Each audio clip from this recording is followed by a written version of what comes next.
Mamimiss kita, babe. Ani Ashley sabay yakap kay Kevin mula sa likod. Abala sa paglalagay ng mga gamit sa maleta nito ang lalaki. Saka naman dumating sa silid ang kabit niyang si Ashley. Kabit dahil hindi pa naman sila annulled ng kanyang asawang si Emma. At saka hindi niya pa nasasabi kay Emma ang kanilang relasyon ni Ashley. Kapag nakauwi na siya ay saka niya sasabihin sa babae ang lahat. At kasabay nun ay makikipaghiwalay na rin siya ng tuluyan sa babae. Nasa abroad sila pareho ni Ashley. Actually, ex-girlfriend niya si Ashley. Ngunit nagkita sila ulit sa ibang bansa after ilang taon. Dahil naging close sila ulit ng babae kaya't bumalik yung dating feelings nila sa isa't isa. Kaya lang, kasal na siya kay Emma. May anak na din sila ni Emma. Ngunit malayo naman sila sa isa't isa. Lalaki siya at may mga pangangailangan din. At doon si Ashley para punan yon. Kaya lang sa huli, hirap na rin siyang itago pa ang relasyon nila ni Ashley at balak niya nang ipagyabang sa buong mundo ang sexy at maganda niyang girlfriend. Kaya uuwi siya ng Pinas upang harapin ang asawa at makipagkalas na. Ako rin babe, mamimiss din kita. Huwag ka mag-alala. Tatawag ka agad ako kapag nakarating na ako. Tapos napirmahan na ni Emma ang annulment papers. Aniya na nakangiti kay Ashley. Aasahan ko yan ha. Tsaka, tama lang naman na ngayon palang asikasuhin man na yung annulment yun ni Emma na yun. Hindi naman kayo bagay nun eh. Losyang na yun, tsaka mas magaling ako sa kama kaysa dun ano. Ani Ashley sabay ngisi. Kinurot niya ang ilong ng babae at hinalikan ito sa labi. Ito talagang babe ko. Siyempre naman, mas magaling ka ron. Wala kang kapantay. Kaya nga pinagtagpo ulit tayo ng tadhana eh. Kasi para talaga tayo sa isa't isa. Kilig na niyakap siya ni Ashley. Ikaw talaga? Anito at hinampas pa ang balikat niya. Bandang 7 a.m. ang biyahe niya. At sinamahan pa siya ng girlfriend sa airport dahil may trabaho pa ito kaya hindi siya makakasama ng Pinas. Pauwi ka na ba anak? Boses iyon ng kanyang ina sa phone. Oo ma, parating na ako. Nandyan ba yung asawa ko? Biglang lumamig ang tono ng boses niya nang banggitin ang tungkol sa kanyang asawa. Yung babaita mo bang asawa? Wala na rito yon, lumayas na. Buti nga nang mabawasan naman ang palamunin dito sa bahay. Tsaka sumasakit ulo ko sa babaeng yan. Ani ng kanyang ina. Tumangu-tangu siya. Ha, ganun ba? Oo. Tsaka may mga pasalubong ka ba sa amin ng tatay mo? Pinakyabang ko dito na uuwi ka na at malaking naipon niya ni Ashley dyan. Buti pa nga si Ashley maaasahan at pinapadalhan niya ako ng pera. Etong asawa mo, wala nang ambag sa bahay, sakit pa ng ulo. Patuloy pa ng ina. Natawa na lamang si Kevin. Nagpapasalamat ang lalaki at maging ang kanyang ina ay suportado ang relasyon nila ni Ashley. Marami ho akong dalang chocolates ma. Tsaka syempre nagpadala rin si Ashley ng mga bagong damit para sa inyo. Mahal niya raw kayo. Aniya. Tuwang-tuwa naman ang kanyang ina sa mga nalaman nito.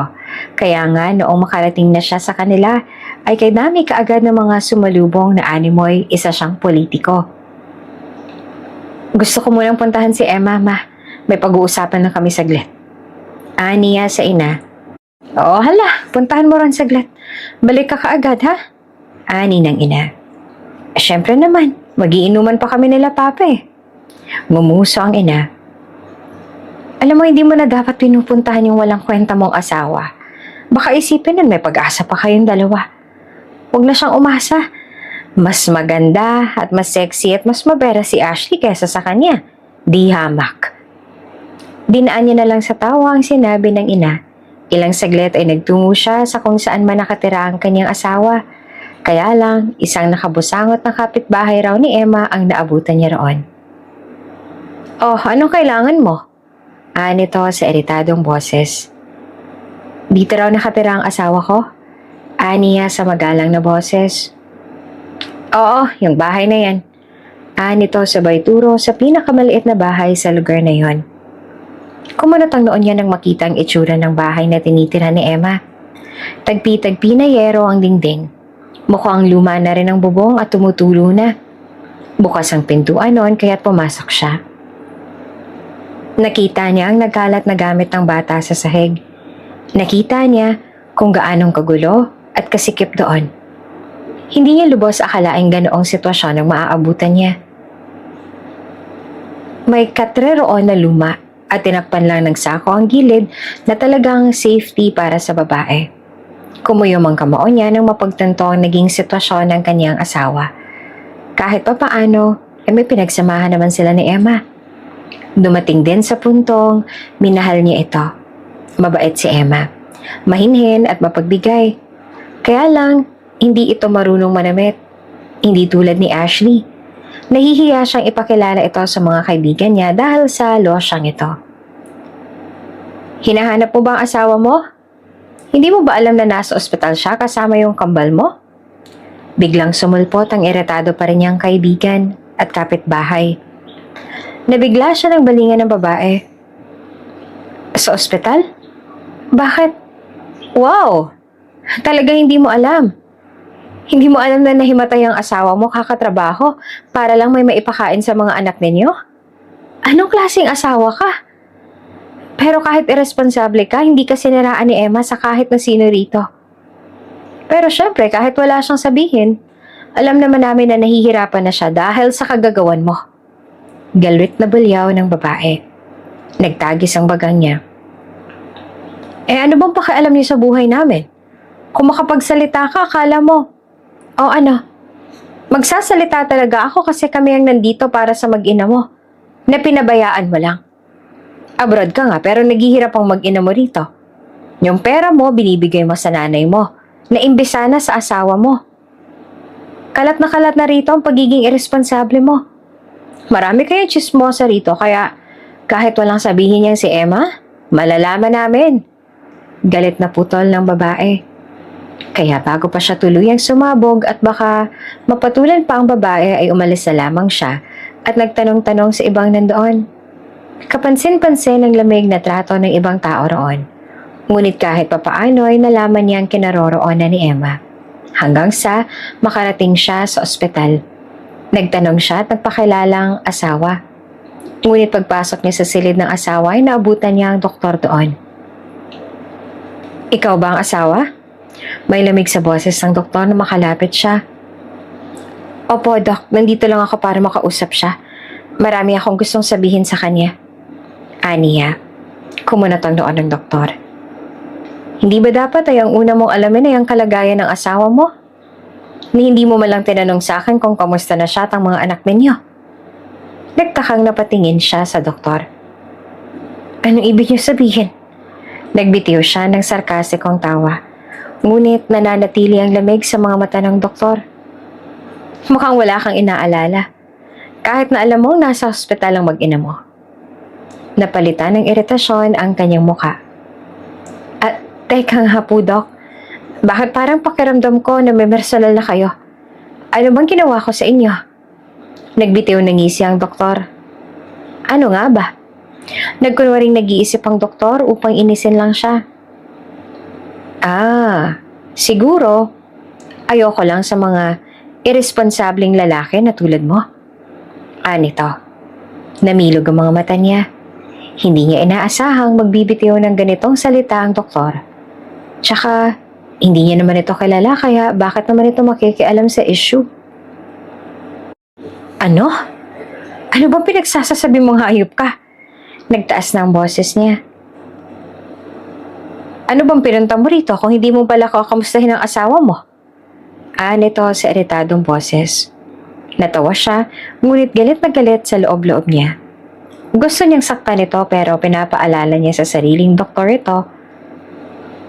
At abroad lang siya. May mas kaya ito kesa sa kanya. Nagpunta lang ako rito para pag-usapan ng annulment naming dalawa. Pakisabi na huwag siyang mag-alala. Dahil ako mismo ang magbabayad para sa mga papel. Alam ko naman na hindi niya afford ang gastos na. Niya na may nanunuyang ngisi. Ngumiti naman ang doktor at tumango. Makakarating sa kanya. Siguraduhin mo lang na hindi mo na siya babalikan.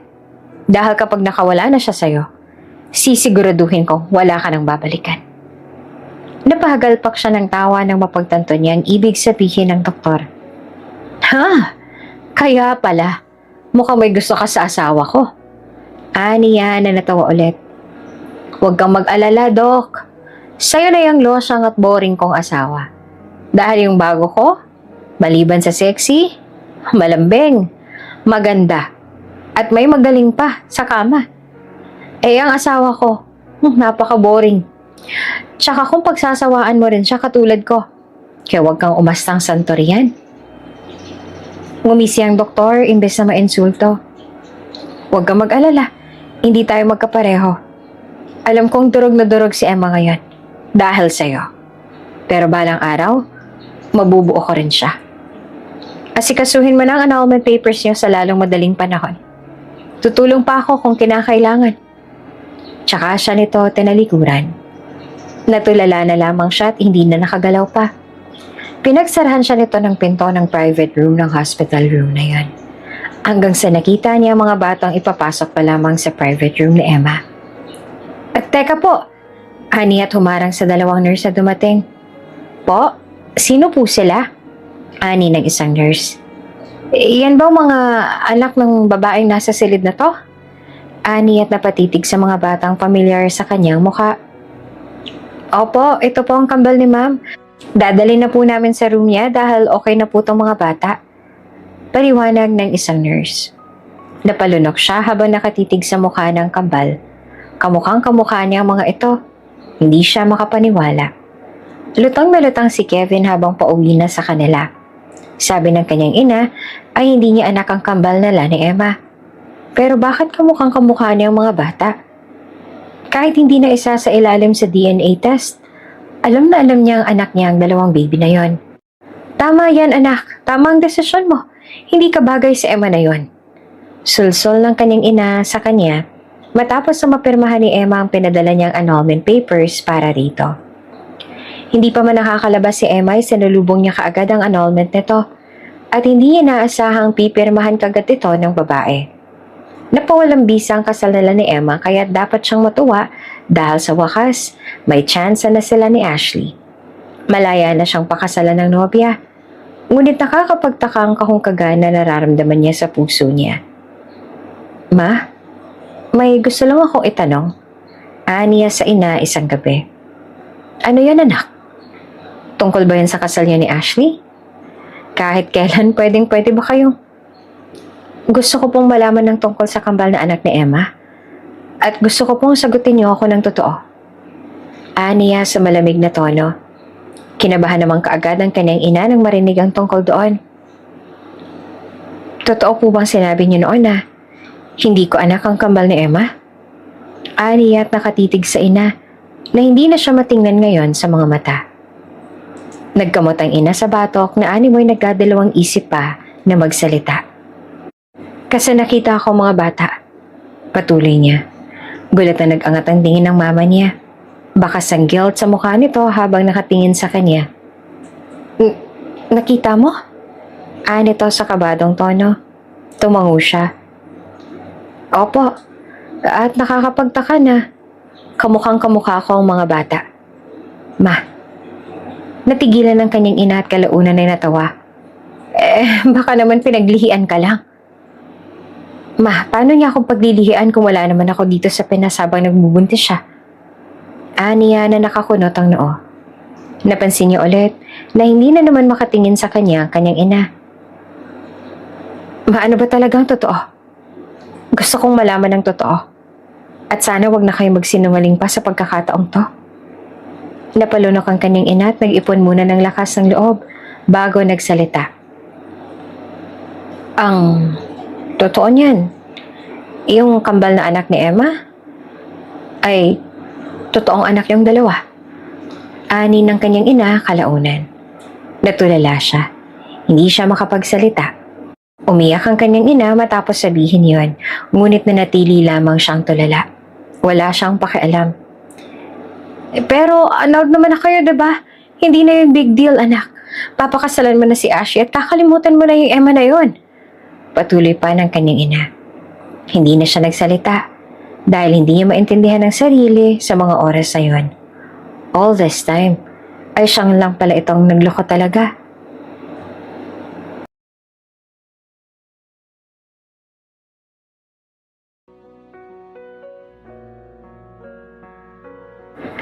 Ang bagal naman, anak ng tokwa naman oh. Reklamo ng biyenan ni Emma na si Cresilda. Kaya nagmamadali pa si Emma na magsandok ng kanin mula sa rice cooker. Halos magkanda tapon-tapon na rin ng ibang kanin dahil sa pagmamadali niya. Sorry ma, heto na po yung bago. Aniya na natataranta na. Sa susunod, wag mo kong hainan ng malamig na kanin. Ano yon? Bagong kanin sa'yo tapos yung akin malamig. Baka nakakalimutan mo kung sino naghahanap buhay sa bahay na to. Pinatira ka rito dahil naaawa ko sa anak ko. Sumbat nito habang nagsisimula ng magsandok ng kanin. Opo, hindi na mauulit ma. Napayuko na lamang siya. Isang buwan ang nakakaraan nang umalis si Kevin patungong Japan para magtrabaho. Naiwan siya sa biyenan niya upang makatipid ay sumang-ayon siya sa sinabi ni Kevin na sa ina na muna nito makikitara. Ginawa niya ang lahat ng pinag-uutos ng kanyang biyenan dahil nakikisama siya sa mga ito. Kaya lang, hindi niya naman inasahang aabot pala sila sa ganita. Yung tipong halos gawin na siyang alila.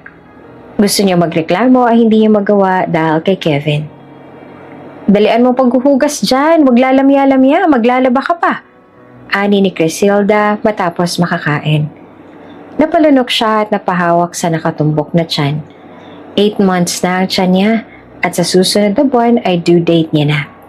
Hirap siya sa pagkilos sa mga gawaing bahay dahil sa malaki niyang tiyan. At isa pa ay madali na siyang hingalin ngayon. Kaya nga hindi niya na magawa ng mabilis sa mga gawain. Pero sinisikap niya namang bilisan dahil ayaw niyang malagot siya sa biyenan niyang si Cresilda. Hindi pa man siya nanganganak ay hirap na siya kaya nag-aalala na siya kapag nakapanganak na. Pinunasan niya gamit ng palad ang pawis sa noon niya habang hinihintay ang washing machine na matapos sa pag-ikot. Mabuti na nga lang at hindi naman hand wash doon. Pero kahit ganon ay mahirap pa rin kapag nagbabanlaw na siya. Hoy! Idagdag mo to dyan! Ani Cresilda sabay hagis ng bagong labahin sa batya. Tumango siya at pinanlawan na ang bagong labahin. Mga bandang 8 na siya natapos dahil sa dami ng lalabahin. Pagod na pagod siya. Ngunit, kailangan niya makausap ang asawa bago siya matulog. Honey, kamusta? Aniya na may himig ng tuwa sa boses kahit napagod. Ayos lang honey, ikaw dyan. Ang lamig ngayon dito sa Japan. Di tulad dyan na sobrang init. Ani to at natatawa pa. Maganda ba riyan? Parang gusto ko tuloy pumunta. Bakas ang pag-asa sa mga mata niya na sana nga makapunta rin ito kung saan man naroon ang asawa. Balang araw, honey. Susunod kayo rito ng anak natin. Malay mo at dito na rin tayo titira. Anito. Napangiti siya sa sinabi ni Kevin. Napuno ng pangarap ang puso niya matapos marinig iyon. Pakiramdam niya ay hindi siya makakatulog ngayong gabi sa kakaisip tungkol sa magiging buhay niya balang araw kasama si Kevin sa Japan. Honey, sa susunod na buwan, maaari na ba tayong bumukod?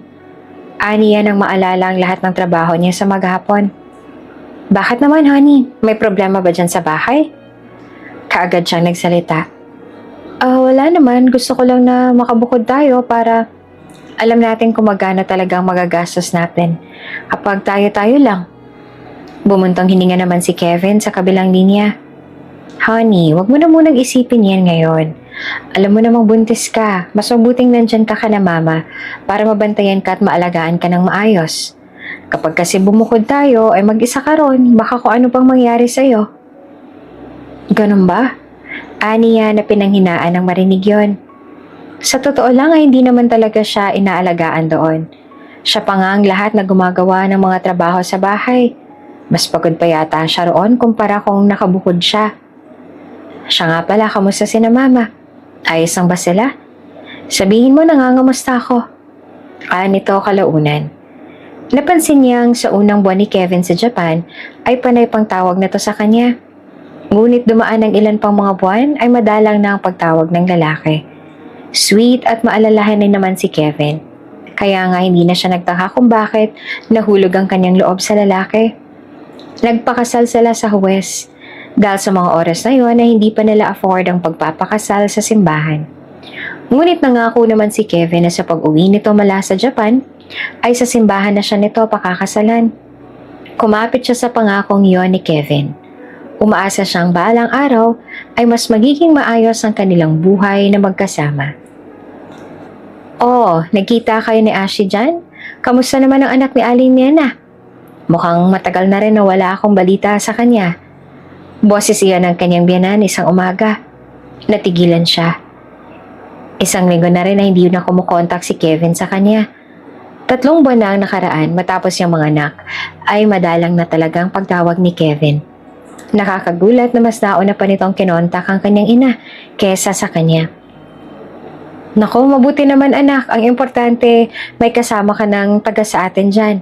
Ang hirap kaya magtrabaho dyan na wala kang kakilala. Akalain mo nga naman talagang dyan mo pa siya makikitang muli. Ani kay Silda, napatawa-tawa pa. Nagtungo siya sa sala. Ma, si Kevin ba yan? Imbes na sagutin siya, inisnob lang siya ng babae. Tinalikuran pa nga siya nito. Naani mo'y wala itong balak na ipakuusap siya sa asawa niya. Gustong-gusto niya na makausap si Kevin sa totoo lang. Namimiss niya na rin kasi ito. Nagtungo siya sa silid at kinuha ang phone tsaka nag-chat sa asawa. To Kevin. Kailan ka makakatawag? Pero wala itong sagot doon. Niisi ng chat niya hindi nito ginawa. Kaya sa huli ay napabuntong hininga na lamang siya. Binalingan niya ang 2 bata sa kama na natutulog. Oo, kambal ang pinanganak niya. Kaya kung tutuusin ay hirap talaga siya ngayong hindi lamang isang inaalagaan niya. Idagdag mo pa na patuloy pa rin siyang inuutusan ng biyanan sa bahay.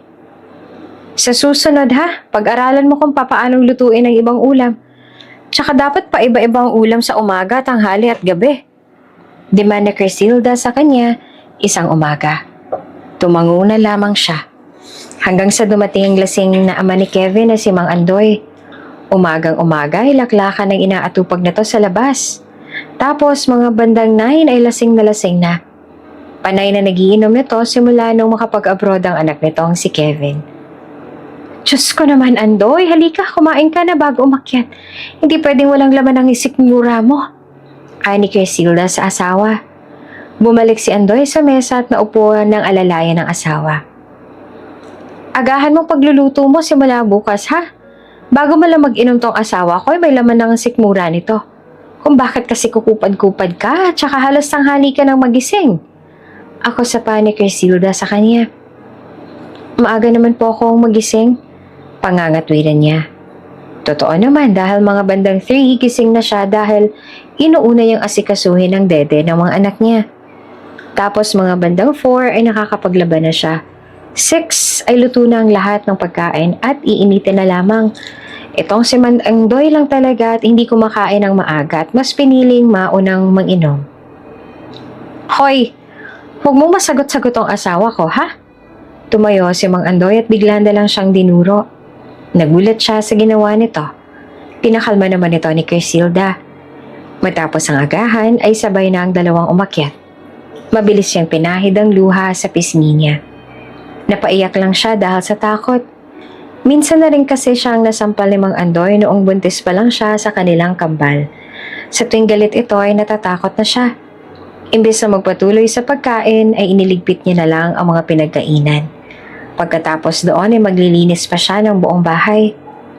3 buwan na rin ang nagdaan at hindi na rin nagpapadala si Kevin. Wala na siyang balita sa lalaki at hindi na rin siya nito kinokontak pa. Binibilhan lang siya ng kanyang biyanan ng gatas para sa mga anak niya, diaper at kung ano-ano pa para sa mga bata. Wala naman talaga siyang hawak na pera simula nun. Itong binili kong bagong gatas, tipirin mo rin Hindi yung porket nasa abroad ang asawa mo, inaabuso mo. Nito isang araw matapos ito sa pamamalengke. Tumango siya. Tumawag po ba ulit si Kevin? Kumunot ang noon ito. Oo, nung nakaraan. Pwede po bang sabihin na kontakin po ako? Miss ko na po kasi siya. Hindi niya na po ako kinukontak ilang araw na Aniya na nagbitiw ng alanganin ng ngiti. Ngunit imbes na magsalita ay hindi ito tumugon at iniwan lang ang diapers at gatas sa side ng kama. Laylay ang balikat na sinundan niya ng tingin ang paalis na biyenan. Pagod na pagod ako, anak. Alam mo naman na ako ang lahat ng gumagawa ng trabaho rito sa bahay. May apo pa akong binabantayan ngayon kaya pasensya na kung matagal bago makasagot ang mama mo. Narinig niya ang biyenan sa kusina nang mapadaan siya. Kumunot ang noon niya sa mga narinig mula rito. Pagod na pagod? Halos wala nga itong ginawa buong maghapon kundi kulutin ang buhok nito at kalikutin ang kuko sa paa. Sa umaga ay nakikipagtawanan lang ito sa online kausap ang mga kaibigan nito roon. Siya ang lahat-lahat na gumagawa sa bahay tapos sasabihin nitong pagod ito. Kaya kinagabihan ay kinausap niya na ito. Ma, narinig po kita kanina sa sala nung kausap mo po si Kevin. Aniya, o mga tangkilay nito. Oh, ano naman? Bawal na ba kausapin ng anak ko ngayon? Wala ho akong sinabing ganon, ma. Ang akin lang ay, huwag niyo naman po sanang baliktarin ang kwento. Hindi naman po kita pinagod sa bahay. Ako pa nga pong gumagawa ng lahat ng gawain dito. Ako lang din ang nagbabantay sa anak ko. Pero bakit gano'n ang sinabi niyo kay Kevin? Sumbat niya sa biyenan. Nagtagis ang bagang nito. Ano pong pinagsasasabi mo hinayupa ka? Narinig ko ang usapan ninyo ni Kevin, ma. Sinabi niya sa kanyang pagod na pagod kayo at kayo nagbabantay sa anak ko. Giit niya dahil iyon naman talagang totoo. Ewan ko sa'yo, umalis ka na nga sa harapan ko. Naririndi ako sa mga pinagsasasabi mo. Tapos ay binangga nito ang balikat niya bago tuluyang nakaalis. Wala siyang ibang nagawa kundi ang magtungo sa silid niya at kunin ang phone niya. Nag-chat siya sa asawa, ngunit ganoon pa rin. Wala pa rin itong reply. Ilang buwan na ang ibang mga chat niya dito na hindi mo lang nito binasa. Hindi niya alam kung anong problema at bakit nagkakaganito si Kevin. Hindi niya rin alam kung anong kasalanan niya para ganito ang gawin ng asawa. Pinahid niya ang luha matapos tingnan ng chat niya na hindi mo lang binasa ni Kevin. Nagtungo siya sa hinihigaan ng mga anak at pinagmasdan na lamang ang pagtulog ng mga ito. Kahit papaano ay sa mga anak niya siya humuhugot ng lakas para kayanin ang lahat ng pagsubok na dumating sa buhay niya. Kaya natin to. Uuwi si Papa dito at magiging maayos din ang lahat. Sabi ni Papa dadalhin niya tayo ng Japan, diba? Sabi niya ang ganda roon kapag ka-winter. Makikita niyo rin yun balang araw. Maglalaro tayo ng snow kasama si Papa, mga anak. Aniya habang hawak ang kamay ng kanyang kambal. Tumulong muli ang luha niya at pinahid yan. May pait sa ngiti niya habang nakahiga katabi ang mga anak. Kahit sila-sila lang ng mga bata, ayos lang talaga sa kanya nakabukod. Ang importante ay walang makikialam sa kanya at magkaroon sila ng sariling buhay. Hindi yung iisa lang ng bahay ng kanyang biyenan. Ayos lang naman sa kanya mag-isa. Nagsisisi na siya kung bakit hindi niya pa pinush kay Kevin ang pagbubukod. Di sana hindi na siya nahihirapan ngayon. Namilog ang mga mata ni Emma nang sa wakas ay sumagot na nga si Kevin sa tawag niya. Hello, honey? Aniya na may sigla sa boses. Emma? Natigilan siya nang tawagin lang siya nito sa pangalan niya. Hindi siya tinawag nito sa endearment nila. First time iyon. Ngunit pinalampas niya yun dahil ngayon lang siya magkakausap muli ng asawa. Honey, ang tagal mo naman yata hindi nakatawag. Miss na kita. Aniya dito habang nakangiti. Walang mapagsidla ng saya sa puso niya nang marinig ang boses nito. Hindi naman kaagad na nagsalita ang lalaki matapos niyang sabihin yon. Mga paghinga lang ni Kevin ang naririnig niya sa kabilang linya. Honey? Untag niya. Oh, hi. Sorry, ngayon lang natawag. Nito na tila alanganin pa. Napangiti siya. Ayos lang. Ikaw, kamusta ka na dyan? Niya na hindi maalis ang ngiti sa labi. Okay lang. Sa susunod na tayo mag-usap. May lakad pala kami ngayon. Paalam ka agad nito kahit ngayon lang naman sila nagkausap. Saglit lang, honey. Bulalas niya sa pamamaalam nito. Pwede bang bumukod na lang kami ng mga anak natin? Hindi naman sa may problema ako dito sa bahay pero kasi gusto ko nang magsarili tayo. Bumuntong hininga ito sa kabilang linya. Huwag na. Magpapatayo naman ako ng bahay kaya doon na lang kayo ng mga anak natin. Si mama nang bahala sa pag-aasikaso ng pagpapatayo ng bahay. Sa kanya ko iiwan ng panggastos. Natigilan siya at nagbitiw ng alanganing ngiti. Bakit kay mama? Pwede namang ako nang mag-asikaso Pwede namang sa akin mo na. Wala ka bang tiwala sa mama ko? Namilog ang mga mata niya sa gulat sa sunod na sinabi ng asawa. Hindi naman sa ganun. Gusto niyang sabihin na siya ang asawa nito, na may karapatan din naman siya para sa bagay na yon. Kaya lang, ayaw niya naman na mauwi sa pagtatalo pang usapan nila. Lalo pat, ngayon pa lang sinagot na ng asawa niya ang tawag niya. Sige na, kami na lang mag-uusap ni mama sa bagay na yan. Tsaka tumulong-tulong ka rin sa bahay, hindi yung pinapabayaan mo si mama sa gawaing bahay. Alam mo namang matanda na yung mama ko tapos pababayaan mo pa. Nito si aritadong boses. Hindi na siya nakapagsalita nang ibaba na nito ang tawag. Napatulala na lamang siya. Iyon, ang unang tawag nila sa buwan na yon. Tapos, ganun pa ang nangyari. Nanamlay na binaba niya ang phone at binalingan ng mga anak. Nagbitiw siya ng mapait na ngiti sa mga anak. Sabi niya, itatayo niya raw tayo ng bahay. Bubukod na tayo sa wakas. Aniya sa mga anak at hinalika ng mga noon nito. Hindi niya alam kung bakit pero pakiramdam niya ay hindi naman para sa kanila ang bahay na yon. Pakiramdam niya ay para sa ibang tao iyon. Hindi na katulad si Kevin noon. Tila naglaho na ang dating Kevin na kilala niya. Naramdaman niya habang kausap niya ito kanina. Katulad ng balak ni Kevin ay magkaroon ng budget para sa bahay. Ay hindi siyang may hawak ngayon kundi ang biyanan niya. Ma, hindi po ito ang gatas para sa anak ko. Hindi po hiyang ang bata rito. Aniya nang magdala na naman ng gatas ang biyanan sa silid nila. Nagre-reklamo ka pa. Sa'yo na lang ang budget na nakayanan ko para sa gatas. Pasalamat ka pa nga't nagbibigay pa rin ako Iritado nito.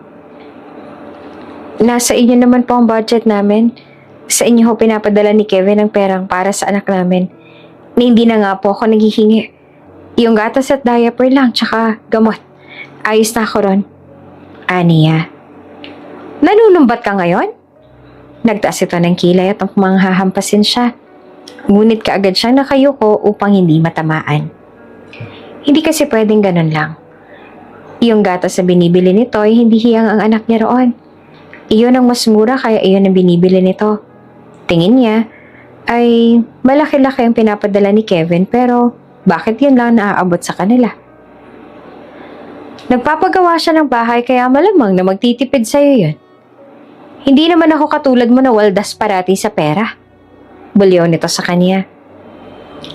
Bakas ang pagtataka sa mga mata niya. Paano siya magwawaldas kung ni piso ay wala siya? Tsaka kapansin-pansin din ang rebonded na buhok ng biyanan niya. Bago rin ang suot nitong alahas.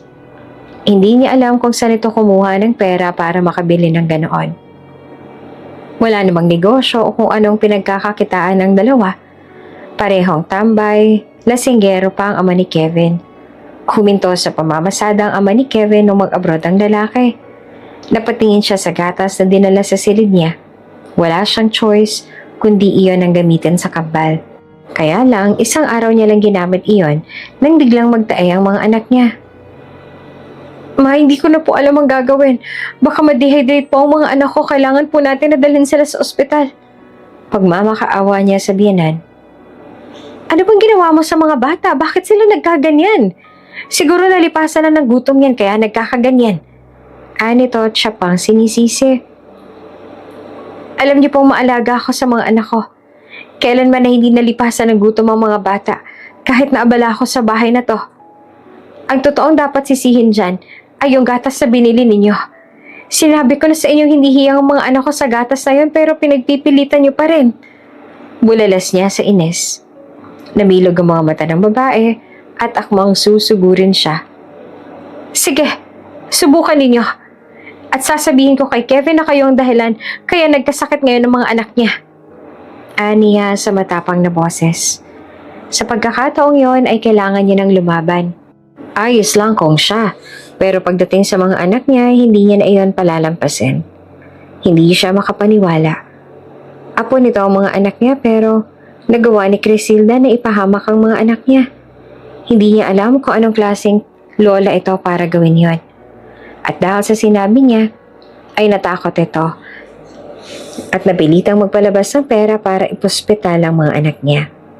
Hindi na kinaya ng kahit na anong gamot mula sa butika, kaya kailangan na raw isugod ang hospital ang mga bata. At ilalaban niya yon. De bali nang mag-away sila ng biyanan niya. Inabot ng 3 buwan ang pagpagawa ng bahay. Paunti-unti lamang ang pagbuo niyon, hanggang sa natapos. Kaya lang nagulat si Emma nang mapansin na doon na rin daw gustong tumira ng biyanan niya. Dinala nito ang mga gamit sa silid nito at nilagay sa silid ng bagong bahay na dapat ay para sa kanila ng mga anak niya. Ma, 1 linggo na po kayo natutulog sa bagong bahay. Aniya, ngunit hindi masabi ng direkta na ayaw niyang may kahati sa bahay na dapat ay para sa kanila. Ano pang kwenta ng pagbubukod nila kung doon din pala matutulog ang biyanan niya? Malaki ang dating bahay nito. Sementado at malawak ang sariling silid. Kaya bakit pati sa silid na dapat sa kanila ng kanyang mga anak ay gagamitin pa nito? Anong pinagsasasabi mo? Gagawin kong silid tong kwarto roon. Anak ko naman na nagpagawa nun, kaya anong problema? Feeling mo ba dahil nagpagawa ang anak ko ng bahay ay para sa inyo na yon? Ako ang nanay ni Kevin. Ako ang nag-aasikaso, kaya tama lang na ako matutulog doon. Nito na nakapamewang pa. Napanganga siya. Hindi siya makapaniwala sa sinabi nito. Filingera ka rin no? Malaki na yung silid niya ng anak mo sa bahay. Tapos gusto mo pati yung bagong bahay sa'yo na rin? Dapat nga magpasalamat ka pa kasi dahil sa akin ay maayos ang tinitirhan mo ngayon. Maayos kayong nakakatulog sa bahay at libre pang pagkain. Patuloy nito. Kung makapagsalita ito, animoy sampid lang sila roon. Samantalang asawa siya ni Kevin at may anak sila na apo nito. Dapat, may karapatan siya pero pinapalabas nitong wala siyang nikatiting na karapatan sa asawa niya at sa lahat ng mga properties nila. Tulala siyang nananatiling nakatayo roon nang lampasan siya ng biyanan. Sa tuwing magkaharap sila ay sagutan lang ang nangyayari. Napapagod na siya sa bagay na yon. Ang gusto niya ay katiwasayan at mahinto na sana ang away. Hindi niya naman ginusto ang away na to. Hindi niya naman ginusto na magkainitan sila ng ina ng kanyang asawa dahil sa totoo lang, dapat pamilya na ang turingan nila sa isa't isa. Kaya lang hanggang ngayon ay parang outsider pa rin siya sa bahay na yon. Han, andito pa rin kami sa bahay ninyo. Ginamit ni Mama ang silid sa bagong bahay natin. Wala kami matutulugan doon kapag lumipat kami ron. Aniya sa asawa nang matawagan niya ulit ito. Hayaan mo na si Mama. Baka nagustuhan niya lang talaga yung bagong bahay. Tsaka maayos naman ang silid na ginagamit niyo sa bahay kaya bakit kailangan niyo pang umalis? Imbes na maintindihan siya ng asawa, ay iyon pa ang sinabi nito. Kaya hindi siya makapaniwala. Han, di ba napag-usapan na natin to? Gusto ko nang bumukod. Gusto ko na may sarili tayong natitirhan. Aniya na may hinanakit sa boses. Ano pong problema mo sa bahay? Inaalagaan naman daw kayo ni Mama. Ano ba talagang problema mo? Baka ikaw talaga ang problema kaya ayaw mo sa bahay. Huwag mo nang pairalin ang kaartehan mo ngayon, pwede ba? Natigilan siya sa sunod na sinabi ni Kevin. Hindi niya lubos akalain, kaartehan lang pala para kay Kevin ang mga hinanakit niya. Anong kaartehan? Hindi makapaniwalang sabit niya. Oo, kasi wala namang problema si Mama sa inyo. Tsaka siya na nga gumagawa ng lahat ng gawaing bahay tapos yan pang igaganti mo. Gusto lang naman ni Mama na makasama ang mga apo niya. Bakit ipagkakait mo pa yun sa kanya? Patuloy nito. Han, mali yung sinasabi ng mama mo sa'yo. Ang totoo ay ako naman talaga ang... Mali. Ano ibig mong sabihin na nagsisinungaling ang mama ko? Ganon? Emma, mas kilala ko ang mama ko kaysa sa'yo. Hindi niya gagawin yon. Putol nito sa sasabihin niya. Hindi siya makapaniwalang hindi talaga siya pinakinggan ni Kevin. Habang nagsasalita ito ay parang hindi niya na ito kilala. Animoy ibang tao na ang kausap niya. Mabuti pa alagaan mo na lang ang mga bata. Hindi yung ang dami mong reklamo. Mga bata lang naman ang inaasikaso mo, wala nang iba. Dito sa Japan, halos magkanda kuba-kuba na ako sa pagtatrabaho para lang may maipadala dyan. Akala mo ba maayos din ang buhay ko rito? Pagod na pagod ako, Emma. Iyon ang huling sinabi nito bago nito binaba ang tawag. Hindi niya nasabing maging siya ay pagod na rin sa buhay niya, ngunit kinakaya niya mga ito. Para sa mga anak nila, bagay na hindi maintindihan ni Kevin dahil lalaki ito. Dahil kahit kailan ay hindi naman ito nasubukan ng sitwasyon niya. Patuloy pa rin sa pagsisilbi sa magulang ng kanyang asawa. Kahit anong iutos sa mga ito ay sinusunod niya dahil wala naman siyang choice. Nakikipisan siya sa bahay ng biyenan niya at pakiramdam niya wala siyang kakampi. Pakiramdam niya nag-iisa siya dahil kahit si Kevin na inaasahan niya ay hindi nakikinig sa kanya. Ibang ulam naman mamaya, ha? Kaninang umaga pa to eh. Ininit mo lang. Nagpapakatamad ka na naman sa pagluluto. Ani ng biyanan niya na panay ang subo ng ulam na iniinit niya. Ayos pa naman ang ulam at hindi naman pwedeng itapon nila kahit na hindi pa naman sira. Opo, mamaya. Aniya na lamang kalaunan. Ayaw niya nang makipagsagutan pa rito. Iyong ginastos ko sa anak mo, bayaran mo yan sa akin. Pero dahil wala ka namang pambayad dahil tambay ka at pinapalamon lang kita, kaya bukas maglaba ka kina Aling Sabing. Yung bayad niya sa'yo, ibigay mo sa akin. Ani bigla ng biyanan niyang si Crisilda habang kumakain ito. Natigilan siya. Ano ho? Kumunat ang noon ito nang balingan siya. Oh, bakit? Bakit ko po babayaran yon? Pera naman ni Kevin ang ginamit doon at saka apunuhon ninyo ang na-ospital. Hindi naman ho kung sino-sino lang. Nagtaas siya ng boses sa inis. Ipinangako niya kaninang ayaw niya nang makipagsagutan pa sa biyenan niya, pero sumusobra na ito. Ano? Anong perang ni Kevin? Para malaman mo, pera ko yun. Sigaw nito sabay bato ng kutsara sa kanya. Tumama ang kutsara sa noo niya. At dahil malakas ang pagkakatapon nito, kaya nasaktan siya. Pakiramdam niya nga ay nasugatan pa siya. Kahit labag sa loob niya at hindi nakakayanin ang oras niya, sinunod niya pa rin. Naglalaban ang kalooban niya habang naglalabas sa bahay ng kaibigan ng biyanan. Tapos pagka-uwi niya ay ang galit na ama naman ni Kevin na lasing pa ang inabutan niya. Oh, ang tagal mo. Kanina pa ako walang kain. Pagbukas ko sa kaldero, walang ulam. Gusto mong ibato ko pa yung kaldero sa pagmumukha mo? Nito na nakataas ang boses. Nasaan si Mama? Ani ang tinutukoy si Crisilda, ang kanyang biyanan. Ano? Gusto mo siya pang hanapin ko para makakain ako? Di ba ikaw naman ang nagluluto rito? Hindi na siya nakapagsalita. Natulala na lamang siya. Umuwi lang naman siya para pagdedehin ng kanyang mga anak. Dahil sa sala pa lang, dinig na ang iyakan ng mga to. Pero kailangan niyang magluto muna dahil nakamamatay ang tingin na binibigyan ng ama ni Kevin sa kanya. Baka kung ano pang gawin sa kanya at sa kanila ng anak niya. Nagmamadali siya sa pagluluto at saka umakyat kaagad sa taas para asikasuhin ng mga anak. Wala malang nagbantay sa mga bata habang wala siya. Talagang walang may pakialam sa anak niya. Kaya parang dinudurog ang puso niya habang pinapatahan ng mga anak. Babalik naman siya sa trabaho pagkatapos niya roon. Wala pa siyang kain-kain pero kailangan niyang matapos para maasikaso ng kaagad ang mga bata sa bahay. At tapos na nga ang trabaho niya ay kaagad na siyang binayaran ni Aling Sabing sa serbisyo niya. Kaya lang, diretso na rin yan sa kamay ng kanyang biyanan. Iyong asawa mo? Nako, tanghali na akong gumising. Ni hindi na nga makapaglinis ang bahay. Kailangan pang puntahan sa taas para yayain kumain. Isang umaga, pagkababa niya, ay iyon ang mga salitang bumungad sa kanya sa sala. May kausap si Crisilda sa phone habang pababa siya. Alam mo bang hindi mo naman kamukha yung mga anak mo? May chismis akong narinig tungkol sa asawa mo. Yung tricycle driver. Pumuporma raw riyan sa tuwing may binibili sa palengke.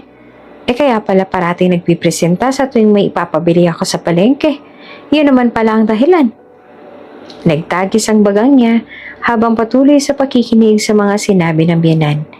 Mga sinabi nito na purong gawa-gawa lamang. Kaya nga mabuti kung kayo na ni Ashley ngayon. Buti pa yang si Ashley. Galante. Maganda na, mabait pa. Ipagpatuloy mo lang yan, anak.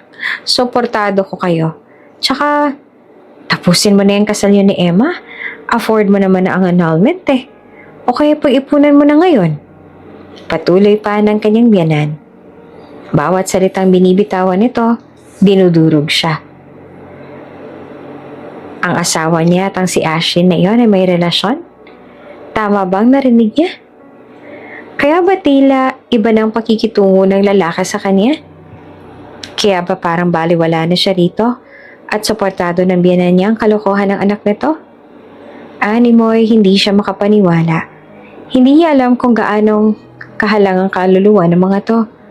Ni hindi inisip ni Crisilda na madadamay ito at ang mga bata sa kawalang hiyaan nito. Kaya lang, ano pang purpose niya sa pananatili roon? Matapos ang mga narinig niya, hindi niya na alam kung saan niya ilulugar ang sarili. Luhaan ang mga matang bumalik siya sa silid. Kagad niyang nilagay sa maleta ang mga gamit niya. Di na balik. Magsisikap siya kahit hindi na kailangan ng suporta ni Kevin. Sisikapin niyang makasurvive sa labas ng bahay na ito. Dahil kahit nandito siya, para na rin siyang pinapatay. Animoy, ginagawa na lamang siyang alipin ng mga ito at hindi kailanman itinuring na parte ng pamilya. Saan ka pupunta? Ani Crisilda nang makita niyang pababa habang tulak-tulak ang stroller ng kambal. Binaba niya rin ang maleta pagkatapos. Aalis na. Tapos na ang sakripisyo ko rito.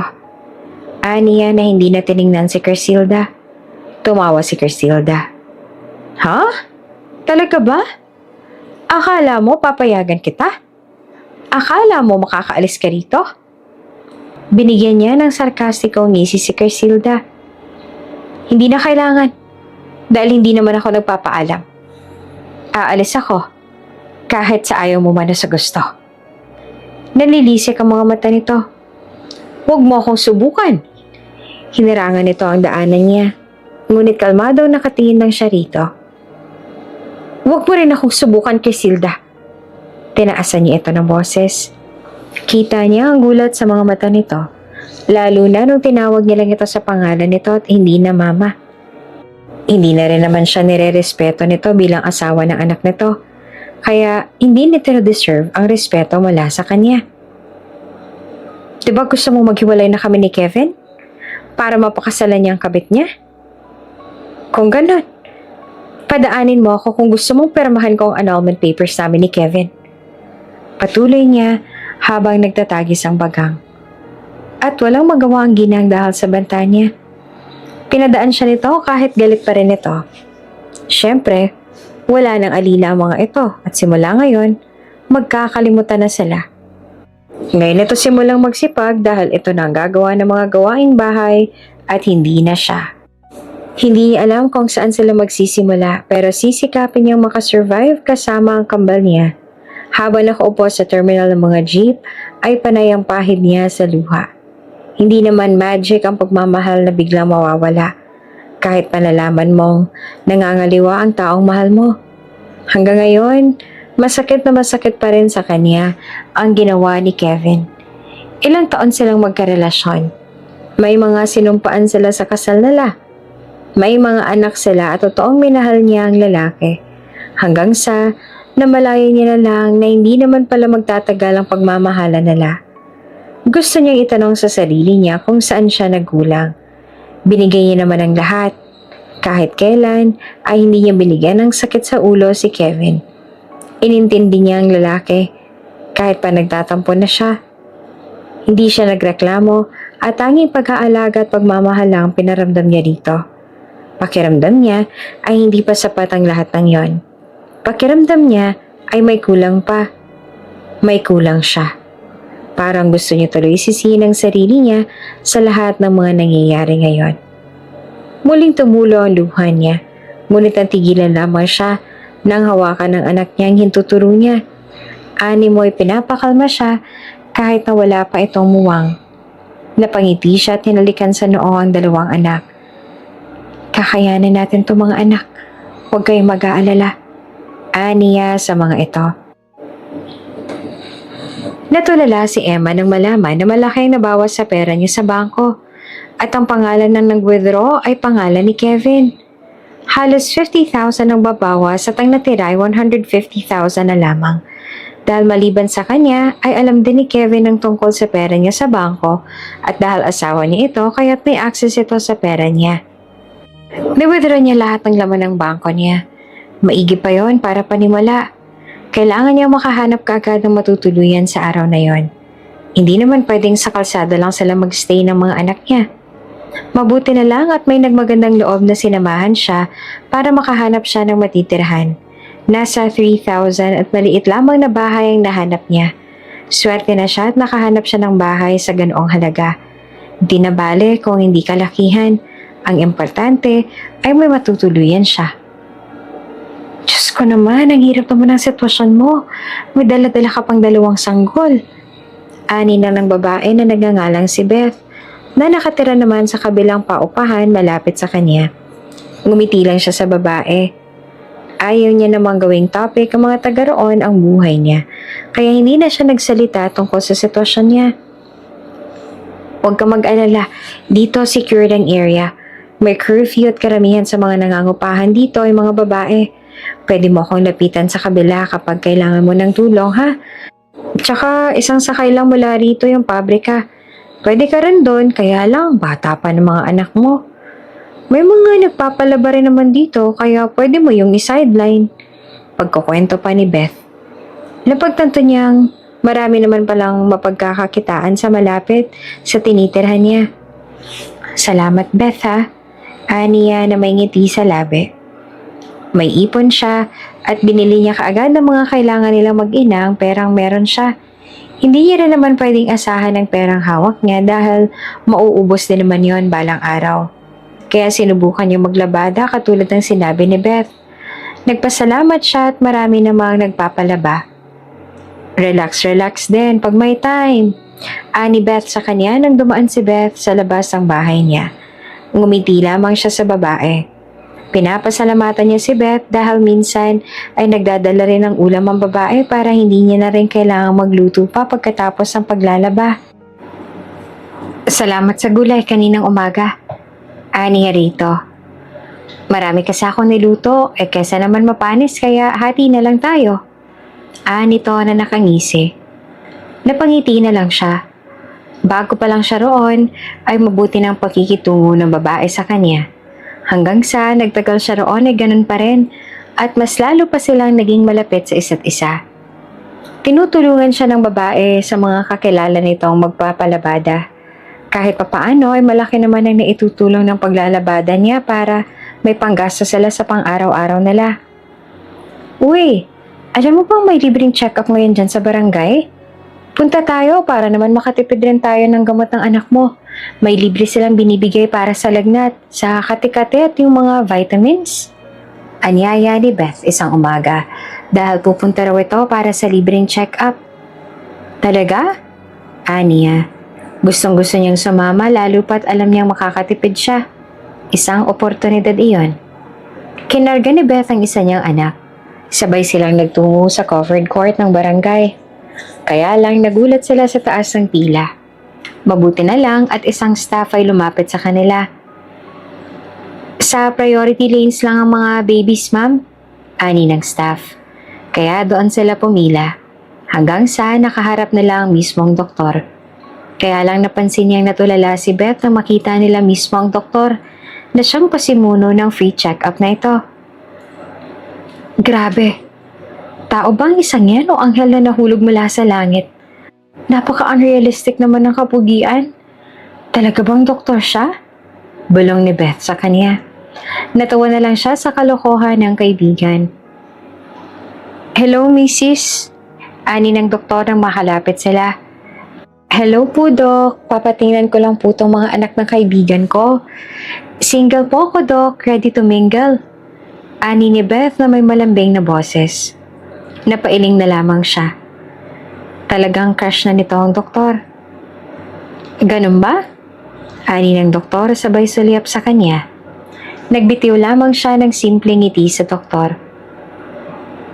Opo, ako po ang ina. Ani at nilapit sa doktor ang anak niya. Wala naman pong problema ang bata. Okay naman po siya ngayon. Ani ng gwapong doktor. Tumango siya. Ayos lang po, Dok. Nagpunta lang po kami dahil sabi nitong kasama ko libre raw ang mga gamot. Ngumiti naman ang doktor ngunit bumuntong hininga kalaunan. Hindi sana kami magbibigay ng gamot kapag wala namang sakit ang bata.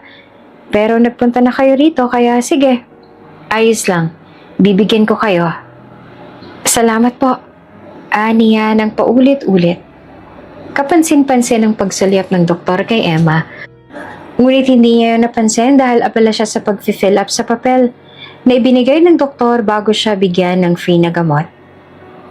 Nasaan nga palang ama ng mga bata? Nasa trabaho ba? Ani bigla ng doktor. Hindi naman kaagad nakapagsalita si Emma dahil hindi niya alam kung papaano sasabihin ng tungkol doon. Complicated po, Doc. Si Beth na ang sumagot para sa kanya. Yung asawa niya ay may iba na. Napayuko na lang siya. Ayaw niya na sanang pag-usapan yan pero alam niyang hindi mapipigilan si Beth sa kadaldalan nito. Oh, sorry. Ani doktor na may bakas ng awa sa mga mata. Curious lang ako, Mrs. Kasi dapat ang asawa niyong kasama niyo dito ngayon. Ngumitiis lang siya ng mahiya sa doktor. Ayos lang po. Kinuha niya ng gamot ng may pag-aalangan. Hanggang sa mga oras na yon ay hiya pa rin ang nararamdaman niya. Hindi niya matingnan sa mata ang doktor. Sana nga ay hindi nito isiping gano'n na talaga siya kamala sa buhay. Kinabukasan ay linggo. Hindi niya inaasahang darating ang napakaraming labahin. Maraming magpapalaba dahil karamihan ay nag-day off at gumala imbes na maglaba pa. Pagod na siya sa pag-aasikaso sa mga anak at halos hindi niya na rin magawang matulog ng straight dahil sa pag-aasikaso niya sa anak niya. Simula kasi nung nabuntis siya at naging nanay ay hindi na siya nakakatulog ng 8 oras sa isang araw. Hoy, huwag mong tanggapin lahat. Grabe na yung tambak mo. Turo ni Beth sa gabundok na labahin. Umiti lamang siya. Bala kong bumili ng washing machine, Beth.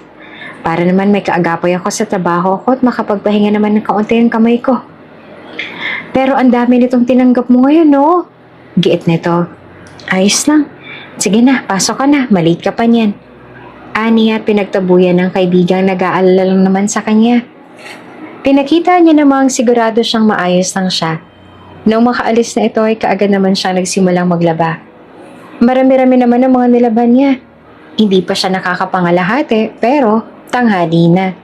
Kailangan niyang asikasuhin ang pagpapakain sa anak niya. Heto mga baby ko, gatas na kayo. Aniya habang nakangiti sa mga ito. Habang inihintay ang mga anak na matapos sa pagdedede, ay napansin niyang parang namimigat ang katawan niya. Naisip niyang baka hindi lang yan sa pagod kaya parang masakit ang ulo niya tila lalagnatin pa siya. Binaliwala niya lamang yon dahil kailangan niyang matapos ang gawain at kailangan niyang kumita ng pera. Walang ibang maaasahan ng 2 anak niya kundi siya lang. Bumalik siya sa trabaho niya at napatigil nang biglang umikot ang paningin niya. Napapikit siya sa palanggana. Diyos ko, huwag po muna ngayon. Aniya na humahangos. Ani mo'y nanlalamig ang batok niya at malamig pa din ang pawis niya. Hanggang sa tuluyan ng magdilim ang paningin niya. Hindi niya na namalayang bumagsak na siya sa kinalalagyan niya. Nagising siya sa ospital. Nang mapansin ni Beth, nagising na siya saka naman ito lumapit sa kanya. Wala bang masakit sa'yo? Ayos ka na ba? Nag-aalala na kaagad na bungad ng kaibigan. Tumango siya. Ayos lang ako, Beth. Ang mga anak ko. Nandito sila. Kasama ko sila. Nanghiram nga pala ako ng isa pang stroller para komportable silang makatulog. Paliwanag ni Beth sabay pakita sa kanya sa mga anak niyang mahimbing na natutulog. Napangiti siya. Mabuti naman kung ganon. Base sa check-up sa'yo na over-fatigue ka daw, maglagnat ka pa. Sabi ko naman sa'yo, wag kang abusado eh. Masyadong maraming nilalaban mo. Halos wala ka pang pahinga. Panay ka na lang laba. Reklamo pa ng kaibigan. Sorry. Ani at napayo ko. Mag-sorry ka sa mga anak mo, wag sa akin. Paano kung anong nangyari sa'yo? Di maiiwan pa ng wala sa oras sa mga anak mo. Alam kong ikaw lang ang mag-isang bumubuhay sa kanila. Sa'yo lang sila nakaasa kaya dapat mong ingatan yung sarili mo. Kapag hindi na kaya, dapat wag nang pilitin. Pangaral ng kaibigan. Tumango siya at ngumiti rito. Kaya lang, problema na naman siya nang mapagtanto na nasa ospital nga pala siya. Hindi niya alam kung magkano ang mababayaran niya. Ngayong nandun siya, naka-confine ngayon. Pwede na kaya ako makalabas bukas? Ani niya na may pag-aalala kay Beth. Mukhang hindi pe. Baka need mo pang magstay talaga. Ani to. Kaya nga ng gabing yon ay napagdesisyon na niyang magtungo sa klinik ng doktor. Come in. Aning boses mula sa loob. Kaya pinihit niya ang doorknob at akmang papasok ng mamukaan ng doktor na nasa loob. You look familiar, miss. Nito na agad niyang inasahang maaalala nito. Ako po yung ina ng kambal na nagpunta sa free check-up niya sa barangay namin. Niya. Naupo siya sa harap ng upuan nang ilahad nito ayon. Napatingin siya sa kakaibang disenyo ng paligid. Bagay sa aura ng doktor. Dark. So, you're the patient na na-overfatigue? Nito nang tinignan ng hawak na files. Tumango lang siya at bahagyang ngumiti sa lalaki. Napatango-tango ito at tinignan muli ang files. Ilang saglit ay nag-angat ng tingin ang gwapong doktor at tumingin sa kanya. Parati mong inaalala ang mga anak mo pero hindi mo inaalala ang sarili mo. Take care of yourself, miss. What's your name, by the way? Kumunot ang noon ito nang itanong iyon. Alanganin ng ngiting binigay niya rito. Emma po, Doc. Tumangutango ang doktor. I am Arvian Rosso. Nice to meet you again, Emma. Nanatili ang mga mata ng doktor sa kanya. Tensyonado na napalunok siya at nagbitiw muli ng alanganing ngiti. Opo, nice to meet you din po, tugon niya. So, anong sadya? Do you feel okay now? Nito tinuon na ang buong atensyon sa kanya. Tumango siya. Opo, kaya pwede na po ba ako makauwi? At saka maliban doon, may mga hihingin din po akong isa pang pabor. Kumunot ang noon nito, ngunit handang pakinggan ang sasabihin niya. Gusto ko po sanang mag-promissory na lang muna kasi wala pa po akong budget dito. Wala pa naman po akong utang ngayon pa lang po, kaya sana pakinggan niyo rin ang hinihiling ko, Doc. Niya na may bakas ng pagsusumamo sa mga mata. Ilang saglit ay biglang ngumiti ang doktor habang nakatitig sa kanya. Let me see what I can do, Miss Emma. Sa ngayon, kailangan niyo na munang magpahinga sa silid ninyo. Balitaan ko po kayo kapag okay na. Ani ng doktor sa kanya. Asensya na po talagang kapos lang po ako. May 2 pa po kasi akong anak na may pangangailangan. Kapag nagbigay ka agad ako ngayon, wala na pong matitira para sa mga anak ko. Paliwanag niya habang bakas pa rin ang pag-aalala sa mga mata. Pag-aalala, napaka hindi magawa ng paraan ng doktor. Don't worry, Miss Emma. Nito sa kanya. Sinamahan pa siya nito palabas ng pinto matapos ang usapan nila ng doktor. Hindi maalis ang kakaibang titig ng lalaki habang paalis siya. Napangiti na lamang si Arvian ng matanaw ang palayong babae. Hindi alam ni Arvian kung bakit na-curious kaagad siya rito unang kita pa lang nila sa barangay ng mga to. Dumating lang po siya sa amin, dala yung kambal niya. Mag-isa lang po siya, tapos mag-isa niya na binubuhay yung kambal niya. Alam ko may iba yung asawa niya tapos yung biyanan niya naman may hawak ng pera ng asawa niya. Kaya hirap na hirap din talaga siya ngayon. Pagkukwento ng babaeng nagngangalang Beth na kaibigan ni Emma. Ang tinanong niya lang naman ay ang buong pangalan ni Emma pero itong kaibigan ng babae, abay mas mahaba pa sa pangalan ng sinagot.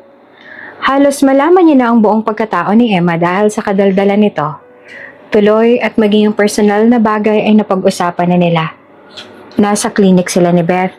Magkaharap sa mga oras na yon upang ito ang kumuha ng reseta na ibibigay niya kay Emma. Sana lang talaga balang araw makahanap siya ng matinong lalaki na hindi katulad ng nauna niyang asawa. Bakas ang pag-aalala sa mga mata ni Beth habang napapaisip. Hindi mo malalaman ang totoong kulay ng tao kapag hindi kayo nagsasama sa isang bubong. Niya kalaunan. Napatingin naman sa kanyang babae. Mukhang malabo yun kay Emma. Mukhang tradisyonal yung paraan niya eh. Kasal muna, bago ang lahat. Ani ni Beth sa may Smith. Napabuntong hininga siya. Maraming napahamak sa paraang yon sa isip-isip niya. Kinabukasan ay nagtungo siya sa silid kung nasaan naroon si Emma. Sakto namang naabutan niyang nag-uusap ang magkaibigan. Hindi pa ba talaga ako pwedeng makauwi ngayon? Ayos naman na ako eh. Tsaka heto nga okay na yung katawan ko. Kaya ko na maglaba ulit at... Ay nako, ayun ka na naman. Kagagaling mo nga lang sa ospital tapos paglalaban na kaagad ang iniisip mo? Putol ng kaibigan. Wala naman kasi akong ibang alam na pwedeng pagkakakitaan. Nakasama ko mga anak ko. Tsaka, alam mo naman ang sitwasyon namin, Beth, 'di ba? Ako lang ang bumubuhay sa anak ko. Kaya hindi ako pwedeng magtagal rito. Ani Emma sa kaibigan. Napabuntong hininga na lamang si Beth. Wala tayong choice, kailangan nating makinig sa doktor. At hindi na siya nakatiis pa at lumabas na upang harapin ang dalawa. Ngumiti siya sa mga ito. Ayos na. Actually, ngayon pwede ka nang i-discharge sa ospital, Emma. Anunsyo niya na dahilan kung bakit sumilay kaagad ang ngiti ng dalawa. Makakalabas ka na, bulalas ni Beth. Huwag abusuhin ang katawan ha, Miss Emma. Ayaw mo naman sigurong magpabalik-balik ka sa ospital, diba? Niya sa babae. Ngunit ang totoo ay gusto niyang bumalik ulit ang babae sa ospital na yon. Hindi para magpagamot, kundi para bisitahin siya. Hindi niya rin maintindihan ng sarili kung bakit gusto niyang muling makita si Emma. Gayong hindi naman ganong katagal nung unang beses na nagkita sila ng babae. Salamat po, Doc. Ani ni Beth na masayang boses. Excited na ang mga to na kaagad na nagbalot ng mga gamit upang makaalis na. Nagmagtungo ng mga to sa front desk ay kita niya ang gulat sa mga mata ng mga to. Talaga pong wala nang babayaran si Emma? Sigurado po ba talaga kayo? Anang kaibigan ng babae. Opo, sinabi po ng head namin na exempted na po si Miss Emma. Hindi na siya sisingilin dito. Paliwanag ng staff sa front desk. Halos maiyak ang mga ito dahil sa narinig, lalo na si Emma. Kita niyang tuwa sa mga mata nito dahil lang sa ginawa niyang pagtulong dito.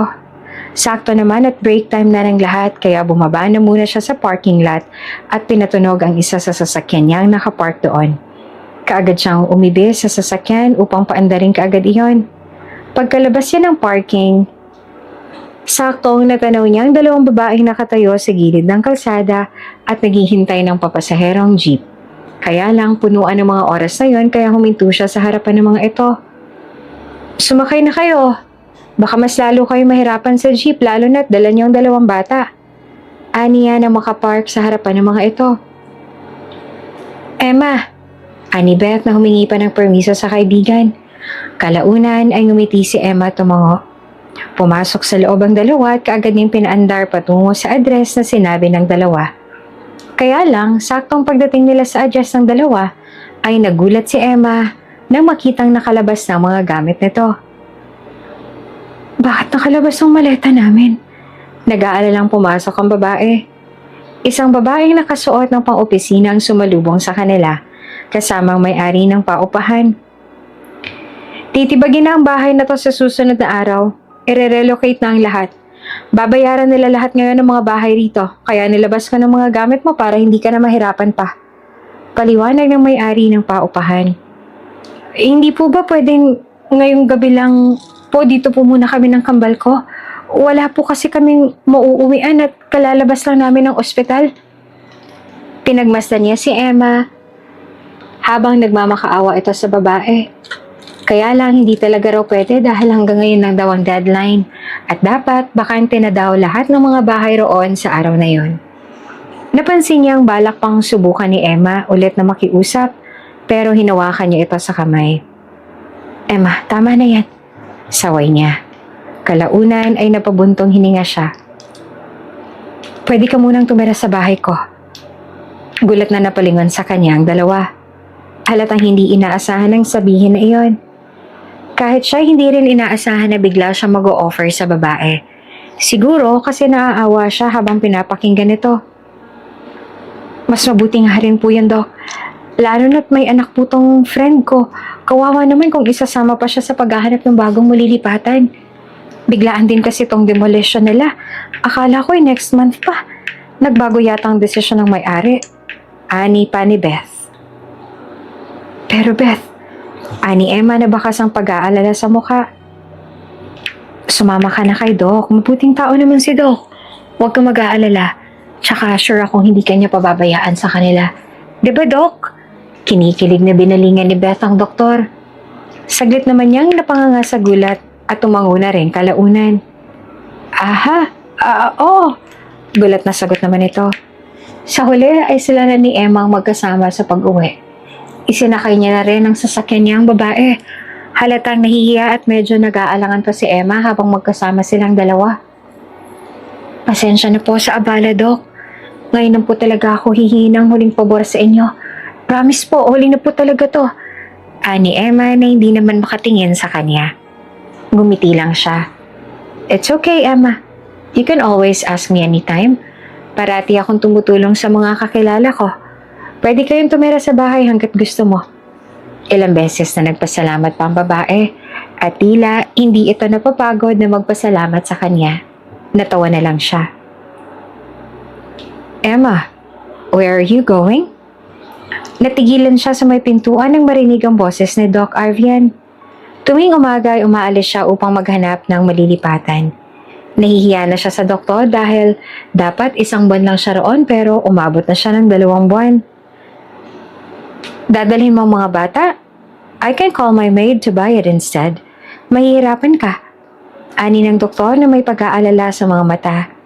Nagbitiw siya ng nahihiyang ngiti. Ay, ayos lang po. Wala naman po akong bibilhin. Lalabas lang po ako para maghanap sana ng bagong malilipatan habang wala pa po akong ginagawa rito. Kumunot ang noon ng binata. You don't like to stay here? Or are you not comfortable with me living here with you? I can go and stay to my condo na lang at doon na matulog. Gulat na umiling siya. At talagang ito pang aalis para sa kanya. Naku, hindi po, Dok. Huwag niyo na pong gawin yon. Bahay niyo po ito. Ako ang dapat na umalis dito at hindi kayo. Aniya na may himig ng pag-aalala. Bakit naman kayo aalis? Ayos lang naman sa akin na nandito kayo. Emma, wala namang problema sa akin ang pagstay niyo rito. Hindi siya makapaniwalang pwede pa rin silang magstay roon. Na hindi naman talaga sila nito gustong paalisin. Tsaka nasasanay na rin ako na nandito kayo. Kapag umalis kayo, tahimik na ulit ang bahay. Maninibago na naman ako. Ani ng binata na may pagsusumamo sa mga mata. Ani mo'y hinaplos ang puso niya sa nakikitang emosyon sa mukha ng lalaki. Ayaw niya na rin na pagkatapos ng mga kabutihan ginawa nito ay ganun pa rin ang igaganti niya. Nararamdaman niyang ayaw nitong mag-isa doon at nagugustuhan na nito ang presensya nila sa bahay. Sige po, dito na lang po muna kami. Ani at nagbitiw ng ngiti sa lalaki. Thank you, Emma. Nito sa nangingislap ng mga mata. Ang 2 buwan na pananatili niya roon ay naging 3, hanggang sa naging 4, at sa huli ay umabot na ng 5 taon. Oo, 5 taon. Doon na lumaki ang mga anak niya habang kasama nila si Arvian. Daddy? Magulo na nagsipagbabaan ng mga bata isang umaga. Natatawa naman si Arvian na pinagbasta ng kambal niyang pababa hanggang sa nagsalita na rin ito. Careful kids, huwag magunahan. Daddy, Daddy! Sigaw ng dalawang bata at mabilis na lumapit ang dalawa sa lalaki at niyakap ito. Good morning, Daddy! Good morning, kids! Ani Arvian at napapikit habang yakap-yakap ang mga bata. Lumalabas naman siya mula sa kusina dala ang niluto niya upang magsimula na silang kumain. Nakatira sila sa isang bubong at tumagal sila sa bahay na yon, ngunit wala silang relasyon ni Arvian. Kain ng mga anak, tsaka Arvian, tara na. Ani at ngumiti sa lalaki. Binaba ng lalaki mga bata. Mula sa paghaharutan ay nagtungo ng tatlo sa dining area. Daddy ang tawag ng mga bata kay Arvian dahil ito na ang kinalikihan na lang ng dalawang anak. Hindi niya naman tinuruan ng mga ito, ngunit isang araw ay bigla na lang tinawag ng mga bata si Arvian na Daddy. Sinabi ng lalaki na hayaan na lang dahil ayaw nitong magtampo ang mga bata at hayaan na lang kung anong isipin nito tungkol sa kanya. Sunday ngayon, mall tayo? Anunsyo ni Arvian. Yes! Halos magkandahulog mula sa upuan sa paggalaw ang kambal nang marinig iyon mula kay Arvian. Tuwing linggo kasi ay hindi nagmiminti si Arvian na dalhin sina Emma sa mall upang magbonding. Pakiramdam ni Emma ay isang buong pamilya sila na nagbabonding kaya nga hindi niya masisi ang mga anak kung iisipin ng mga bata na ama talaga ng mga ito si Arvian. Nagtungo sila sa isang restaurant bago sila nagdesisyon na gumala. Binila ni Arvian ang kung ano-anong laruan ng mga bata. Lahat ng mga magustuhan ng mga ito ay binibili ni Arvian. Ayos na yun, Arvian. Masyado nang maraming binili mo. Aniya na may pag-aalala sa boses. Ayos lang, Emma. Masaya naman sila at hayaan mo na. Minsan lang naman silang maging bata. Nito na nakangiti sa kanila. Ini-spoil masyado ni Arvian ang mga anak niya. Minsan natatakot na siyang baka masanay ang mga anak niya at hindi niya maibigay ang mga gusto ng mga ito kapag dumating na ang panahong umalis sila sa poder ni Arvian. Hindi siya katulad ni Arvian. May kaya si Arvian habang walang-wala naman siya at nakikitira lang sa bahay ng lalaki. Mga anak, huwag kayong magturo ng kung ano-ano ha. Sabi ko naman sa inyo, hindi maganda ang sobra. Sakto na yung isang laruan na binili ng Daddy Arvian ninyo. Pangaral niya sa mga anak nang maiwan sila sa mesa. Ang hindi niya alam ay narinig pala ni Arvian iyon. Napangiti na lamang ang binata at alam naman ng lalaki na nahihiya lang talaga si Emma. Pero kung ayaw naman ng babae, hindi niya rin naman ipipilit. After all, anak nito ang kambal at dapat lang si Emma ang mas pakinggan ng mga ito. Let's eat, ani Arvian pagkarating sa mesa. Tsaka masayang pinagsaluhan nila ang dumating na pagkain sa table nila. Madaldalang kambal kung kaya't hindi naging boring ang tahimik nilang mesa. Mga bandang 7 na sila nakalabas ng mall, kaya lang hindi inaasahan ni Emma ang taong nakasalubong nila sa daan. Emma? Gulat na bulalas ni Kevin, ang kaniyang ex-husband. Mabilis na lumapit ang lalaki kaya lang mabilis na nakaharang si Arvian. Emma, ipasok mo sa loob ng sasakyan ng mga bata. Ani Arvian sa kanya. Agad na dumako ang tingin ni Kevin sa dalawang bata na nasa likuran. Sinalakay ng kaba ang puso ni Emma. Iyan na ba mga anak ko? Nakangiting wika ni Kevin. Daddy, sino siya? Biglang tanong ng kambal. Tapos ay kumapit ang dalawa kay Arvian. Kita niya kung paanong namilog ang mata ni Kevin nang marinig na tinawag ng mga bata na Daddy si Arvian. Hindi naman makapaniwala na tiningnan siya ni Kevin. Daddy?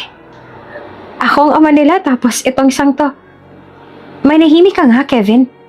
Buliyaw niya dahilan para hindi matuloy ng lalaki ang sasabihin.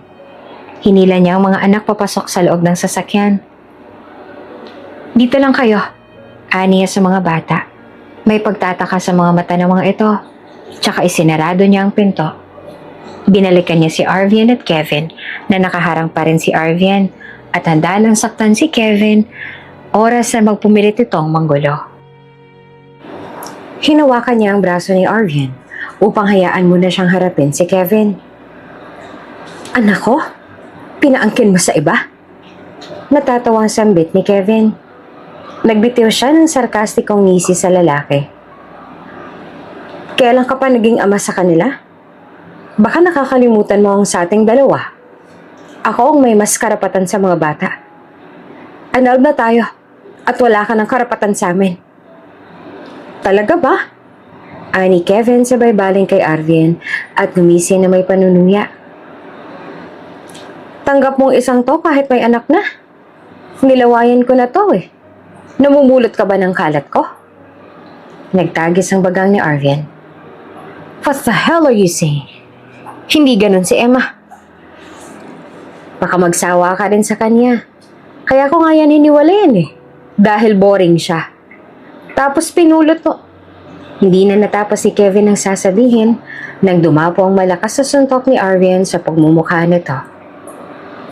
Namilog ang mga mata ni Emma at hindi na alam ang gagawin. Pakiusap, tumigil na kayo! Bulalas ni Emma sabay lapit kay Arvin. Matangkad at malaki ang parehong pangangatawan ng dalawa. Pero iba si Arvin dahil nagmi-mix martial arts ito. Mas magaling ito sa malapit ang atake. Kaya nga halos hindi na makatayo si Kevin o magawa niya ng mahila palayo si Arvin. Tama na, please, baka makapatay ka pa. Pakiusap, Arvin. Niyakap niya ito sa bewang. Sakalang tila kumalma ang lalaki, ngunit hindi nito maalis ang tingin kay Kevin na nanatili pa rin sa semento. Huwag na huwag kang magpapakita sa amin, lalo na kina Emma at sa mga bata. Kundi, baka mas malala pa dyan ang aabutin mo. Galit na banta ni Arvin. Umuwing duguan si Kevin at ang tahimik na sala ang sumalubong sa kanya. Nakita niyang lumabas mula sa isang silid ang mama niya na si Kersilda. May dala itong bowl ng lugaw. Nakita niya rin ang ama niyang nakaratay sa higaan. Na-stroke ang kanyang ama pagka-uwi niya sa Pinas. Hindi niya kasama si Ashley dahil hindi nag-work ang relasyon nila ng babae. Anong nangyari? Bulalas ni Kersilda nang makita ang mga pasa niya. Akmang tiningnan ng kanyang ina ang kanyang mukha ngunit tinulak niya ang kamay ng ina. Huwag niyo akong pakialaman. Aniya sabay pasok sa silid niya at malakas na binagsak niya ang pinto. Sumalampak siya sa luma niyang katre at humiga. Nakatitig siya sa kisame nang biglang sinalakay siya ng mga alaala ng nakaraan. Saan ka na naman ang galing? Bulyaw niya nang makitang pumasok si Ashley sa pinto ng kanilang apartment sa Japan. Alauna na ng madaling araw ko umuwi gayong 8 naman talaga ang out sa trabaho sa pinapasukan nitong restaurant. Waitress kasi ito roon. Sa trabaho? Saan pa ba? Iritadong tugon naman ni Ashley sabay tanggap ng scarf. Alauna ng madaling araw? Trabaho? Aniya sabay bitiw ng sarkastikong tawa. Pinaglololoko mo ba ako, Ashley? Kumunot ang noon ng babae nang balingan siya. Ano bang pinagsasasabi mo? Huwag mo nga akong guluhin. Pagod ako. Pero hinila niya ang kamay ng babae. Sabihin mo sa akin, saan ka galing? Bakit ngayon ka lang nakauwi? Hindi niya na kaya pang huminahon sa mga oras na yon. Kinain na ng galit ang sistema niya. Ano ba, Kevin? Sabi ko na nga na galing ako ng trabaho, di ba? Ano bang pinagsasasabi mo dyan? Ako na nga lang nagtatrabaho sa ating dalawa. Tapos ganyan pang gagawin mo sa akin. Kesa naman pinapakialaman mo ako, maghanap ka na lang kaya ng trabaho. Ganti naman ang babae. Wow! So sinasabi mong wala akong silbi, ganon? Na hindi ka dapat pakialaman ng walang silbi na katulad ko? Kumuyom ang kamaon niya habang nakatitig dito. Bakit? Ako naman talagang bumubuhay sa'yo ngayon ah.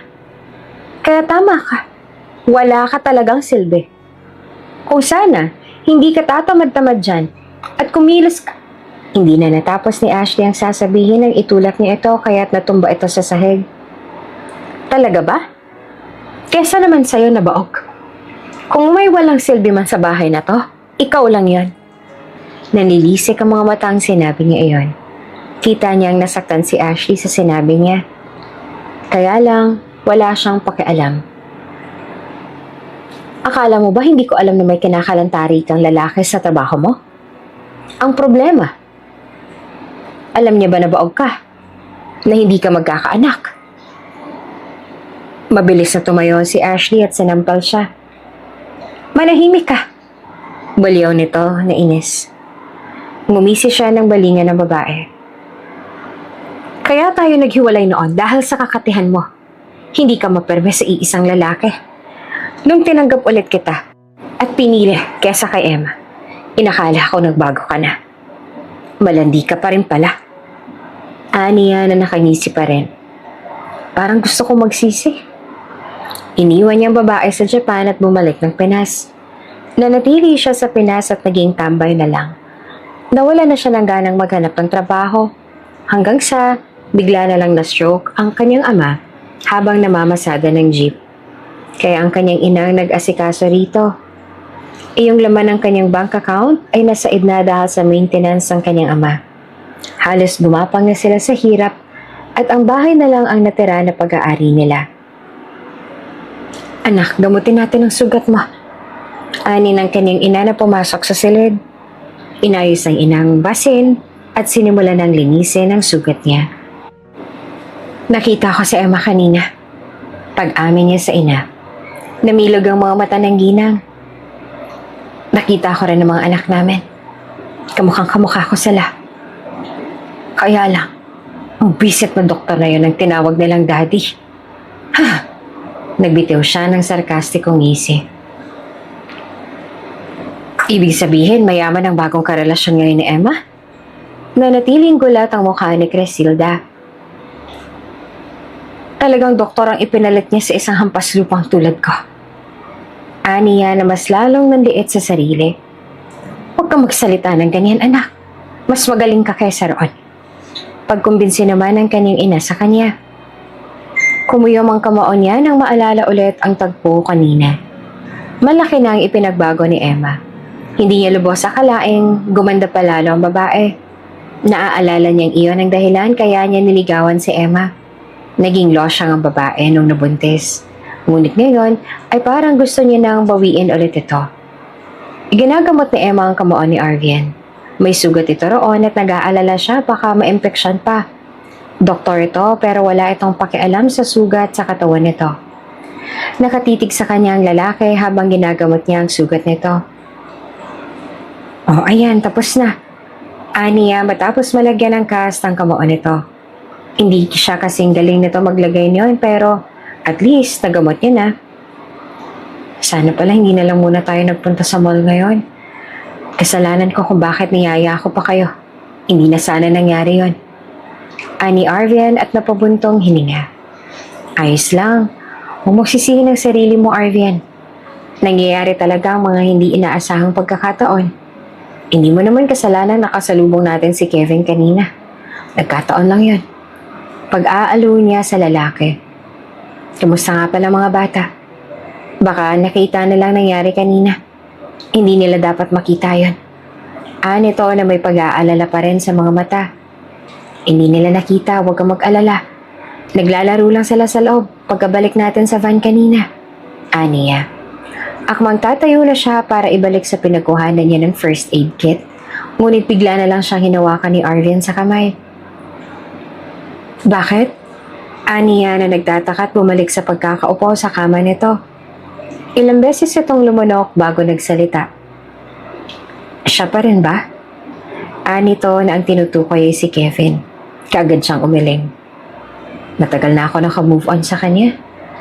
Nung iwan niya ako para sumama sa iba, ay aaminin kong nasaktan ako. Pero ngayon ay kinalimutan ko na yon. Hindi na siya parte ng buhay ko ngayon.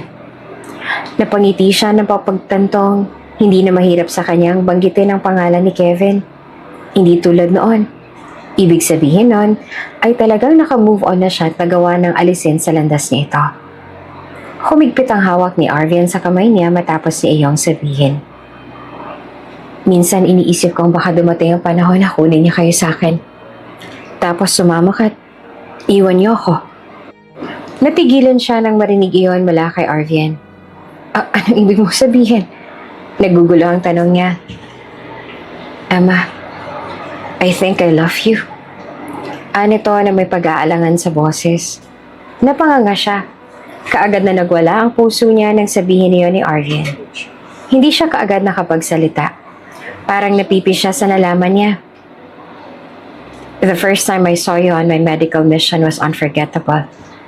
Siguro dahil yan ang araw na nagsimula ako magka-interes sa'yo. Hindi ko inaasahang biglang magkakaganito, na biglang mas lumalim pa.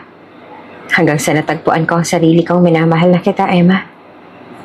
Napuno ng emosyon ang mga mata nito nang sabihin iyon. Hindi pa rin siya makapaniwala. Bakit ako? May anak na ako, ano? Kaya lang wala akong pakialam doon. Yung mga anak mo, tinuring ko na rin silang anak noong araw na umapa kayo sa bahay ko. Kayo, Emma, binigyan niyo ako ng rason para mas magsumikap pa. Kayo ang naging inspirasyon ko sa trabaho at sa kung ano-ano mang bagay na ginagawa ko. Patuloy pa nito, hanggang sa tumulo na ang luha niya. Kaagad nitong pinunasan ng kamay nito ng luha niya sa pisngi. Bakas ang pag-aalala sa mga mata nito. Masaya siya sa mga araw na kasama niya ang lalaki. Masaya siya sa mga bagay na ginagawa nito sa anak niya. Malaki ang pasasalamat niya sa doktor dahil sa mga naitulong nito sa kanila. Minsan naisip niyang kung ganitong lalaki lang sana ang unang nakilala niya. Ngunit kaagad niyang binabawi sa isipan niya ang ideyang yon dahil pakiramdam niya ay imposible iyon. Iniisip niyang mabait lang talaga si Arvian. Ngunit hindi siya magugustuhan ng lalaki. Sa araw-araw kasama niya ito ay nahuhulog na rin siya sa lalaki, ngunit pinipigilan niya dahil ayaw niyang mangarap ng imposible. Hindi niya naman inaasahang biglang magiging posible ang imposible. Ayoko mapahiya ka ng dahil sa akin. Aniya na umiiyak pa rin. Umiling ito. Hindi mangyayari yon, Emma. You're a responsible and loving mother. You can live without me. You're a strong woman and I'm proud of that. Walang kahiya-hiya sa'yo. In fact, you're the kind of girl that I should have been proud of. Hinawakan nito ang pisngi niya. Nagkatitigan sila. Dahil sa mga sinabi nito ay parang lumulutang siya sa ere. Kahit pa yata lahat ng imperfections niya, yayakapin ito. Tanggap siya nito sa anumang dahilan. You're lovable and you don't deserve this cruel world. I wanted to give you everything that I can. Everything that I have, even myself. Just please give me a chance. Patuloy pa nito. Kahit umiyak pa rin ay tinaas niya ang kamay upang hawakan ang pisngi nito. Pumikit siya at nilapit ang mukha sa lalaki. Saglit lang at naramdaman niya ang mga labi nito. Nahulog sa malalim na halikan ang nasimula nila hanggang sa naghabol na silang pareho ng hininga nang magkahiwalay. Emma, namumuha yung mga mata nito. Ani mo'y binawian niya ito ng lakas. Sige, Aniya. Ngunit naguluhan ito sa sinabi niya. Napangiti siya kalaunan bago nagsalita ulit. Bigyan natin ng chance to. Subukan natin, Doc Arvian. Aniya sa malambing na boses. Napamura ito sa kanya hinalikan ulit. Kung binigyan niya ng chance ang mga taong hindi naman deserve, ay bakit hindi si Arvian? Bakit hindi ang nag-iisang lalaking tumanggap sa kanya na naging sandalan niya sa oras na hirap siya? Ang tagong nagdoon noong tinalikuran na siya ng lahat. Nakangiti siya ng isandal niyang mukha sa dibdib ng lalaki. Naririnig niya ang malakas na tibok ng puso nito. I love you, Emma. I don't deserve you, but hell I care. I want you. Nito sabay yakap sa kanya ng mahigpit. Buong magdamag silang nag-usap. Hanggang sa natagpuan na lang ang sariling natutulog na sa mga braso nito. Ani mo'y nananaginip pa rin siya ng magising isang umaga. Nakatabi ito at mahimbing na natutulog sa tabi niya. Masyado itong gwapo. Nakakatakot mahalin. Ngunit susugal siya sa pagkakataong to at isusugal niya ulit ang puso para sa lalaking ito. Nasa bahay ang yaya at ang tutor ng mga anak ni Emma. Wala na si Arvian sa umaga dahil may nakaschedule itong operasyon sa araw na yon. Ngunit nangako ang lalaking pagkabalik kay sabay silang maghahapunan at manonood ng movie. Kaya nga balak niyang mamili para sa dinner nila mamaya. May mga kulang kasi na ingredients ang kusina nila, kaya nagtungo siya sa supermarket upang mamili na lang muna. Mabilis siyang natapos sa pamimili dahil may listahan naman siya. Kaya kaagad siyang nakarating sa sasakyan upang ikarga ang mga pinamili niya. Emma, Natigilan siya nang marinig ang pamilyar na boses na yon. Nang lingunin niya ay nakita niya si Crisilda. Napalunok siya at bahagyang nagtagis ang kanyang bagang. Ikaw nga, Emma. Nito na mo'y tuwang-tuwa na makita siya. Ngunit nanatiling malamig ang emosyon sa mga mata niya. Hindi niya lubos akalaing makikita niya ulit ang babaeng ito rito. Wow! Long time no see. Parang big time ka na ngayon Emma. Patuloy nito at tiningnan siya mula ulo hanggang paa. Anong kailangan mo? Niya sa malamig na boses. Napakamot ang babae at nagbitiw ng pilit ng ngiti. Pwede ba kitang makausap ng masinsinan? Hindi sana rito, sa ibang lugar sana. Tumikim siya at binuksan niya ang front seat ng sasakyan. Sige, sa ibang lugar tayo mag-usap. Niya. Dinala niya ang babae sa coffee shop. Kaagad na nag-order ng mas mahal na nasa menu si Crisilda. Maging yung pinakamahal na cake tart ay nag-order din ito. Wala naman siyang pakialam kahit paubusin nito ang lahat ng cake na nasa menu. Maliit na bagay lang iyon at hindi siya mamumulubi roon. Wow! Ganito pala ang lasa ng mamahaling cake Ngayon lang ako nakatikim ng ganito. Mas masarap pala. Nito na nakatitig pa sa cake na nasa tinidor. Hinintay niyang matapos ang mga sinasabi ni Crisilda bago siya nagsalita. Anong gusto mong sabihin sa akin? Niya rito gamit ang malamig na tingin. Sakalang nito naalalang tungkol doon. Ngumisi ito nang balingan siya. Oo nga pala, muntik ko nang makalimutan. Nito tumikim bago nagsalita ulit. Baka naman pwede mo akong tulungan. Walang-wala kasi kami ngayon. Na-stroke ang papang mo tapos wala na rin trabaho si Kevin kaya hirap na kami ngayon. Alam ko naman na hanggang ngayon na hindi ka pa rin nagbabago, na mabait ka pa rin. At saka Emma, wag mo naman kalimutang tinulungan kita noon. Sa akin kayo tumira noon, di ba? Nagtagis ang bagang niya nang marinig ang sinabi ni Crisilda. Kung makapagsalita ito ay tila may halong panunumbat pa.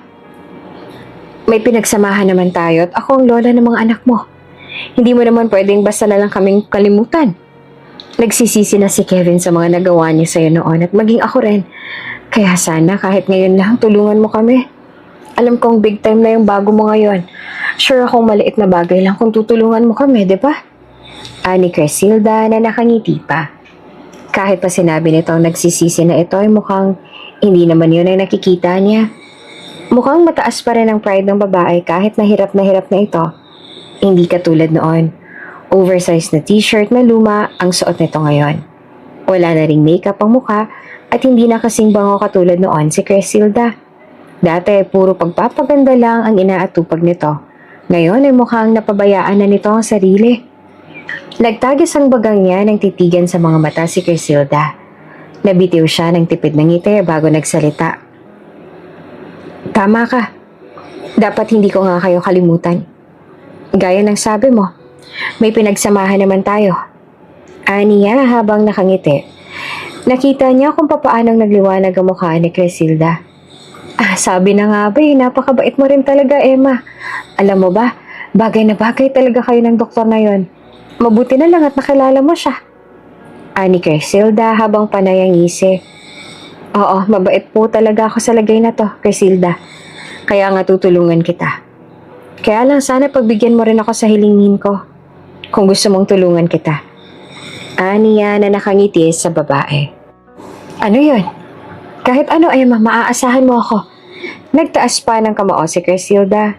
Ngumiti siya bago nagsalita. Umalis kayo sa tinitirahan niyo ngayon at ibenta niyo sa akin. Niya habang nakataas ang kilay na nakatingin kay Crisilda. Aalis kami? Nito na tila wala pa sa sarili matapos marinig ang sinabi niya. Ilang saglit pa ay nagbitaw ito ng alanganing tawa. Saan mo naman kami patitirahin kung ganon? Kapag ibinenta namin yun sa'yo, saan mo kami papupuntahin? Ngumiti siya. Hindi ko na problema yon. Natulala si Crisilda dahil sa sinabi niya. Bibigyan kita ng 2 araw para magdesisyon, Crisilda. At saka yung asawa mo, hindi ko na siya papa. Baka nakakalimutan mo ang annulled na kami ng anak niyo. Ang totoo niyan, wala na akong ugnayan pa sa inyo. Pero magpasalamat pa rin kayo dahil sa kabila ng lahat ay tutulungan ko pa rin kayo. Wika niya habang nananatiling nakangiti. Ilang saglit pa bago nakapagsalita si Crisilda. Huwag mo namang gawin to sa amin, Emma. Maawa ka naman sa amin. Yung asawa ko, hindi niya na magawang maghanap buhay. Wala na kaming mapupuntahan, kaya pakiusap. Ngunit nanatiling matigas ang puso niya sa kabila ng mga pagmamakaawa nito. Hetong numero ko. Tawagan niyo ako sa oras na nakapagdesisyon na kayo. Alalahanin niyo, 2 araw lang, Crisilda. Paalala niya at saka kinuha ang bag at lumabas ng coffee shop. Nabayaran niya na ang kinain nila bago siya nakaalis. Alam niyang maliban sa lote at bahay na meron ng mga ito, ay wala ng ibang property sina Crisilda. Kaya naiintindihan niya kung bakit gano'n na lang ang reaksyon ng babae nang banggitin niya ang tungkol sa bahay na ito. Dahil alam niyang talagang wala nang mapupuntahan ng mga ito, oras na binili niya ang bahay at lote ng mga ito. Malikse at malaki naman ang pangangatawan ni Kevin. Kaya na nitong hanapan ng paraan ng lahat sa oras na nagdesisyon na ang kanyang ina na ibenta sa kanya ang lote at bahay. Matapos nga ang 2 araw ay hindi siya binigo ni Crisilda. Talagang pumayag ang babaeng ibenta ang lote at bahay nito. Noong araw na yon ay wala na sa pamamahay ng mga ito sina Crisilda. Kaya binayaran niya kaagad ang babae, isang 500,000 ang pinadala niya kapalit ng legal papers ng property. Kaya lang nagulat siya isang umaga nang biglang tumakbo papasok sa silid nila si Arvian at ang kanilang katulong. Ma'am, may tao po nagwawala sa labas ng gate. Gusto niya raw po kayo makausap. Nagtawag na po ako ng pulis. Sumbong ng katulong. Kumunot ang noon niya. Agad siyang umalis sa harapan ng salamin upang bumaba. Hanggang sa nakarating siya sa gate at natanaw niya ang pamilyar na mukha. Si Kevin. Emma, mag-usap tayo. Pakiusap po, pakinggan mo ako. Mahihimigan ng pagmamakaawa sa boses nito sa labas. Nandoon ang bodyguard nila nang makalabas siya ng gate. Kaagad na nagwala si Kevin at gustong kumuwala sa hawak ng bodyguard nang matanaw siyang lumabas ng gate. Emma, hindi ka mawala sa isip ko. Gabi-gabi akong umaasang babalik ka. Mahal kita, Emma. Hanggang ngayon ikaw pa rin. Nagsisisi na akong iniwan kita at ang mga anak natin. Pakinggan mo ko, Emma. Sigaw nito sa kabila ng panghihina. Halatang lasing ito nang magpunta roon. Umalis ka na, Kevin. Huwag ka mag-eskandalo rito. Aniya sa kalmadong boses. Hindi, pakinggan mo muna ako. Please naman, no. Mahal kita, Emma. Bumalik ka na. Sumama kayo ng mga anak natin sa akin. Magsisikap ako. Magtatrabaho ulit ako. Promise, magiging mabuting ama na ako simula ngayon. Magbabago na ako, Emma. Patuloy pa nito. Akala pa man din niya nagpunta na ito roon upang magmakaawang ibalik niya ang bahay at lote nito. Ngunit hindi niya inaasahang iyon pala ang pinunta nito roon. Wala pa bang pulis? Aniya sa katulong nila. Emma, wag mong gawin to. Pakinggan mo muna ako. May mga anak tayo. Akong ama ng kambal. Talagang iiwan mo na ba talaga ako? Hindi niya na pinakinggan ang mga sinasabi ni Kevin. Kung siya pa rin si Emma na baliw kay Kevin, baka umiiyak na siya ngayon narinig niyang mga sinabi nito. Ngunit iba na ang Emma na kaharap nito ngayon. Tinalikuran niya na ang dating sarili niya at para sa kanya ay wala nang laman ng mga salita ni Kevin. Lumuhod si Kevin. Hindi ko kaya, Emma, please. Nanatili siyang nakatingin sa lalaki. Kahit papaano ay pinagpasalamat niya kay Kevin ang kanilang mga anak. Binigay nito sa kanya ang mga mahal niyang anak. Sa parting iyon lang naging tama si Kevin. Magpapakamatay ako, Emma. Kapag tinalikuran mo ako ngayon, magpapakamatay ako. Banta nito. Natigilan siya sa pagpasok sa gate nang marinig iyon. Ngunit imbes na mag-alalay, sumilay ang ngiti sa labi niya ng balinga ng lalaki. Gawin mo, Kevin. Aniya habang nakatitig rito. Nagulat ang lalaki sa sinabi niya. Tapos mo magpakamatay, ililibing kita at kakalimutan ang lahat ng tungkol sa'yo. Maging ako, kakalimutan kita. Lahat ng dahilan at sakripisyo mo ay mababaon lang sa lupa. Mamumuhay pa rin ako ng tahimik kasama ang mga anak ko. At iisipin kong hindi ka na nag-e-exist kapag tuluyan ka nang nawala. Mas lalong maganda. Magpapasalamat pa ako sa'yo dahil sa tuwing nakikita kita, naaalala ko lang na ang tanga na Emma na baliw sa'yo. Kaya sige, gawin mo, Kevin. Hindi na nakapagsalita ang lalaki nang sabihin niya iyon. At tuluyan na siyang pumasok sa loob. Ilang saglit lang ay narinig niya ang pagdating ng mga pulis upang damputin si Kevin sa labas. Malamig ang mga matang nakasunod ang tingin niya sa palayang sasakyan ng mga pulis. Si Kevin ay tila parte na lang ng nakaraan niya na nakalimutan niya na.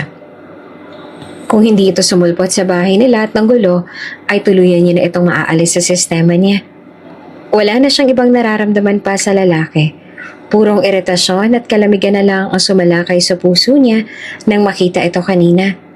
Wala nang puwang ang lalaki sa buhay niya at nagpapasalamat siya na nakayanan niyang lampasan ang lahat sa kabila ng hirap. At nagpapasalamat siya kay Arvian dahil doon. Dahil isa ito sa tumulong upang maging posible iyon. Hanggang batang 7 na ng gabi nang ilapag niya ang huling ulam sa mesa nila. Nakasuot siya ng floral dress at may nakaibabaw na apron dahil kagagaling niya lang sa pagluluto. Andiyan na si Doc, ma'am. Anunsyo ng katulong. Kaya kaagad niyang pinatay ang lahat ng ilaw. Tinanggal niya rin ang apron niya at mabilis niyang tinawag ang mga anak upang mag-abang sa may pinto. Napansin nila ang pagparada ng sasakyan sa labas, kaya excited na rin sila sa gagawin. Hanggang sa napansin nilang nasa main door na si Arvian. At nang binuksan nito ang pinto ay agad na binuksan ang ilaw ng buong bahay. Happy birthday to you! Nagsipagkantahan ng lahat ng mga tauhan sa bahay, maging ang mga anak niya. Hawak niya sa kamay ang cake matapos itong sindihan. Nakita niya kung papaanong matulala si Arvian. Halatang maging ito ay hindi inaasahan ang ginawa nila. Kalaunan ay nagulat sila nang tumulo ang luha ni Arvian. Ito ang huling taon na alam niyang iiyak siya. Akala niya imposible itong mapaiyak. Ngunit nakita nila ang ebidensya. Umiiyak si Arvian. Happy birthday, Daddy! Ani ng kambal sa bayakap sa lalaki. Nakalapit na siya at nakangiti kay Arvian. Happy birthday, Arvian! Ani yan naman sa mahinang boses habang nakangiti. Blow your candle? Pumikit ito tapos ay hinipan ng kandila. Nagpalakpakan ng lahat at niyakap siya ng lalaki matapos niyang mailapag ang cake. Baka may video sila nung iyak mo kanina. Kansyaw nito. Hinalikan niya ito sa labi. Wala akong pakialam. Ikalat nila kung gusto nila. Natawa na lang siya. Niyakap siya nito ng mahigpit. Thank you, Emma. Hindi ko inaasahan yon. Ngumiti naman siya. Ano nga palang wish mo kanina? Umiling ito. Wala. Kasi binigay na sa akin ang hiling ko. Wala na akong hihilingan pa. Napangiti siya bago ito yumuko upang halikan siya. I love you. Nito matapos ang halik.